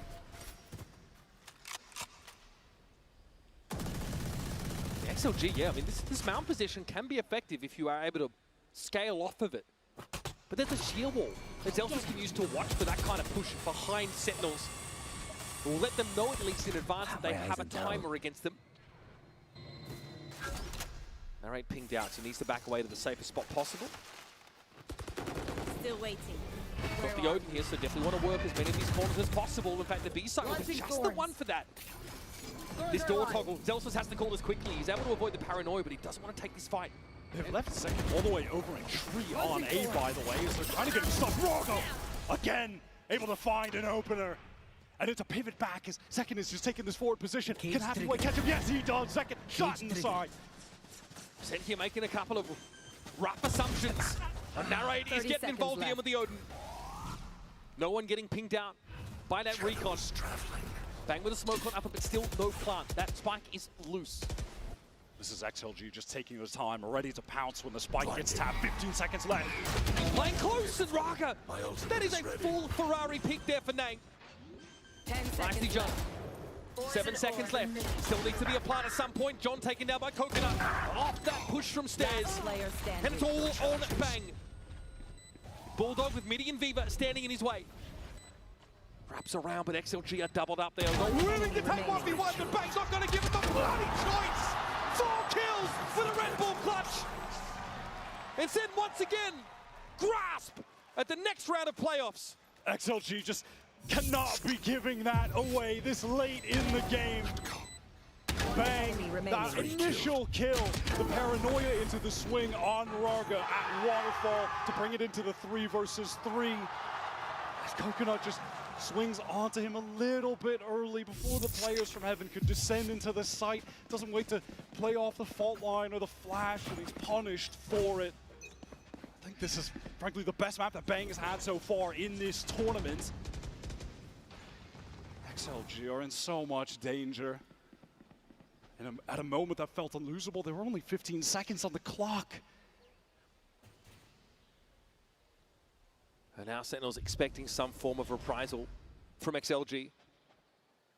Very passive, looks over towards the A side. Inching forward on B, Outlaw for Zekin. It's a perfect round for it. Slow take of Mount using the Prowlers from Narrate. Very passive here as John just trying to ensure that no one from XLG pushes too deep. Second taking the peek, what? Whiffs onto Midi! Rapid Sheriff shot. And then Midi can just have himself an Outlaw. All of a sudden the weaponry from XLG looks much improved. That was bold from Zekin. He's swinging potentially into multiple angles where he could have even gotten just traded out, but now Midi has picked up the Outlaw. A couple light armor / regen for Sen as they walk towards these trips necessary to break it. Spike is here, and Narrate. Nightfall now available here for Narrate. Bang also with it from the shadows. A lot to work with, and the spam is going to be deadly from this Odin. A very permeable piece of wall stands between Sen and XLG, and Raga hopes to step up. Razorvine here is definitely going to be respected. Still not yet applied, and Narrator's gone down. The spike is loose. John's going to come forward. It's him and Delsis versus the entirety of XLG's combined might. And Delsis with the spray down gets him there. What an absurd way to end it. Sentinels descend into Bloodlust and set up match point. XLG just need to rush in there, stop the spike from going down. Multiple situations now where there is little to no time on the clock for Sentinels to get the spike down. There's so much excellent pressure from XLG coming in. But things are again disconnected. Coconut just a little bit too fast. The 3 of them not swinging together. Zelsis able to take advantage. The bait of the spike plant tucked into the corner to get the 2-man spray down. Some elation from Kaplan and feeling of desperation for Havoya. XLG are on the precipice of disaster. Sentinels, the cusp of blowing them out on both maps. What comes next after the Hail Mary, Wyatt? They've run out of rosary beads to clutch onto. XLG throw everything at Sentinels in that round. Everybody, every player gets in there. Raga with the overdrive. And they walk into this round at least with 100's Fury. They can work something off of, but SEN in a post plant for the game with potentially a Viper's Pit to work with, that is a terrifying prospect. Sentinels have 7 opportunities to close this out. And the advantage that they're going to have coming into this round feels insurmountable. 1 orb away from a Steel Garden and Showstopper, plus a pit for the post plant. Second just needs to collect an orb somewhere, send it in, route the XLG players. They throw down that Viper's Pit, and it should be all said and done. A win against Wolves was called Mickey Mouse. Against BLG, SEN weren't really given credit. An easy run to playoffs, they said. Now against the #1 team from China, selected specifically by them. At what point do we start realizing that they're a separate team to what they were last year, giving them that credit? And at what point do they redeem themselves after a shocker in Bangkok? It's slow from SEN to open things up, expecting that out of the timeout there could have been an incredibly proactive play from the defenders, pushing at them. It's Raga alone in mount. Danger as Celsius does spot him out. As you mentioned, this Hunter's Fury available. That could be the crux of XLG winning this and staying in the game. There's the smoke. This might be a pretty quick one. SEN really angling for a powerful post plant with a Viper's Pit in the mix. Coconut feels the pressure. It's immense. Second now with the Showstopper holding on to this for a time. To upper, what's the timing going to be? 30 seconds able to left. avoid it. Here is that Viper's Pit though. All of that retake, U2 going to start to be expended by XLG. They're going to try to find a way into this pit. Coconut's done so. Seconds down. Johnny's down, and so is the pit. On top of the Razorvine. XLG have found some step, but Bang and Narrate still stand in their way, and Bang, careful on the corner. Swing on it. Raga reads low, the slide is good. And now it's Narrate. He'll be revealed in a moment, but he'll do the same. Throw that Seize in. Spray around the corner. Raga to half, and out the way. Keeps XLG's head above the surging tides. Their star duo activate in the 2 versus 2. Look at the way that they take care of Bang on that angle. Raga's movement just baits it out of that position, then swings wide, sliding deep. Happy Way able to capitalize off of Bang's crosshair placement being broken. The first step taken in an arduous journey back into this game. But XLG have managed to, at the very least, put SEN onto an eco. Just given they did so much damage in those prior rounds that they certainly walked away from feeling like they should have even won. SEN, all players stacked up amount, probably gets the info. What? The long range stinger. Coconut, who stood tall in that last retake, has already fallen. Chance for a gun recovery. Bucky Town is exactly where Raga gets dragged. Narrate is low. It is a rifle pick up for Zach, and John goes to work. XLG thrust onto the stage, thrust into the spotlight to speak on behalf of their region against the juggernaut of SEN that is dispatched their countrymen one by one by one. Now put it all on Viva. Sentinels have no incentive to push off this site whatsoever. They'll await the chime of the victory music. Viva down at 15 is all too much to do for XLG and Sentinels! The Reaper to visit the last door of China. The side quest is done. And it's sunny skies in Sen City as they are the last remaining America's team in the upper bracket. Absolutely obliterating the top seed from China on their international debut. That's as clean as it gets. Celsius performing so well on the defensive half of the map. You can't help but continue to talk about Second's masterclass Neon on map 1 Sunset. He is playing some of the best in VALORANT we have ever seen from one of our all-time stars. And now after this, Sentinels will go up against one of Pacific's monsters in Paper X. That is their reward, Sentinels. They know exactly what's coming. To be the best, you've got to beat the best. They've single-handedly dispatched an entire region from this tournament. And we're going to head down to Yinsu at the stage, standing by with Zekin for the Verizon post-match interview.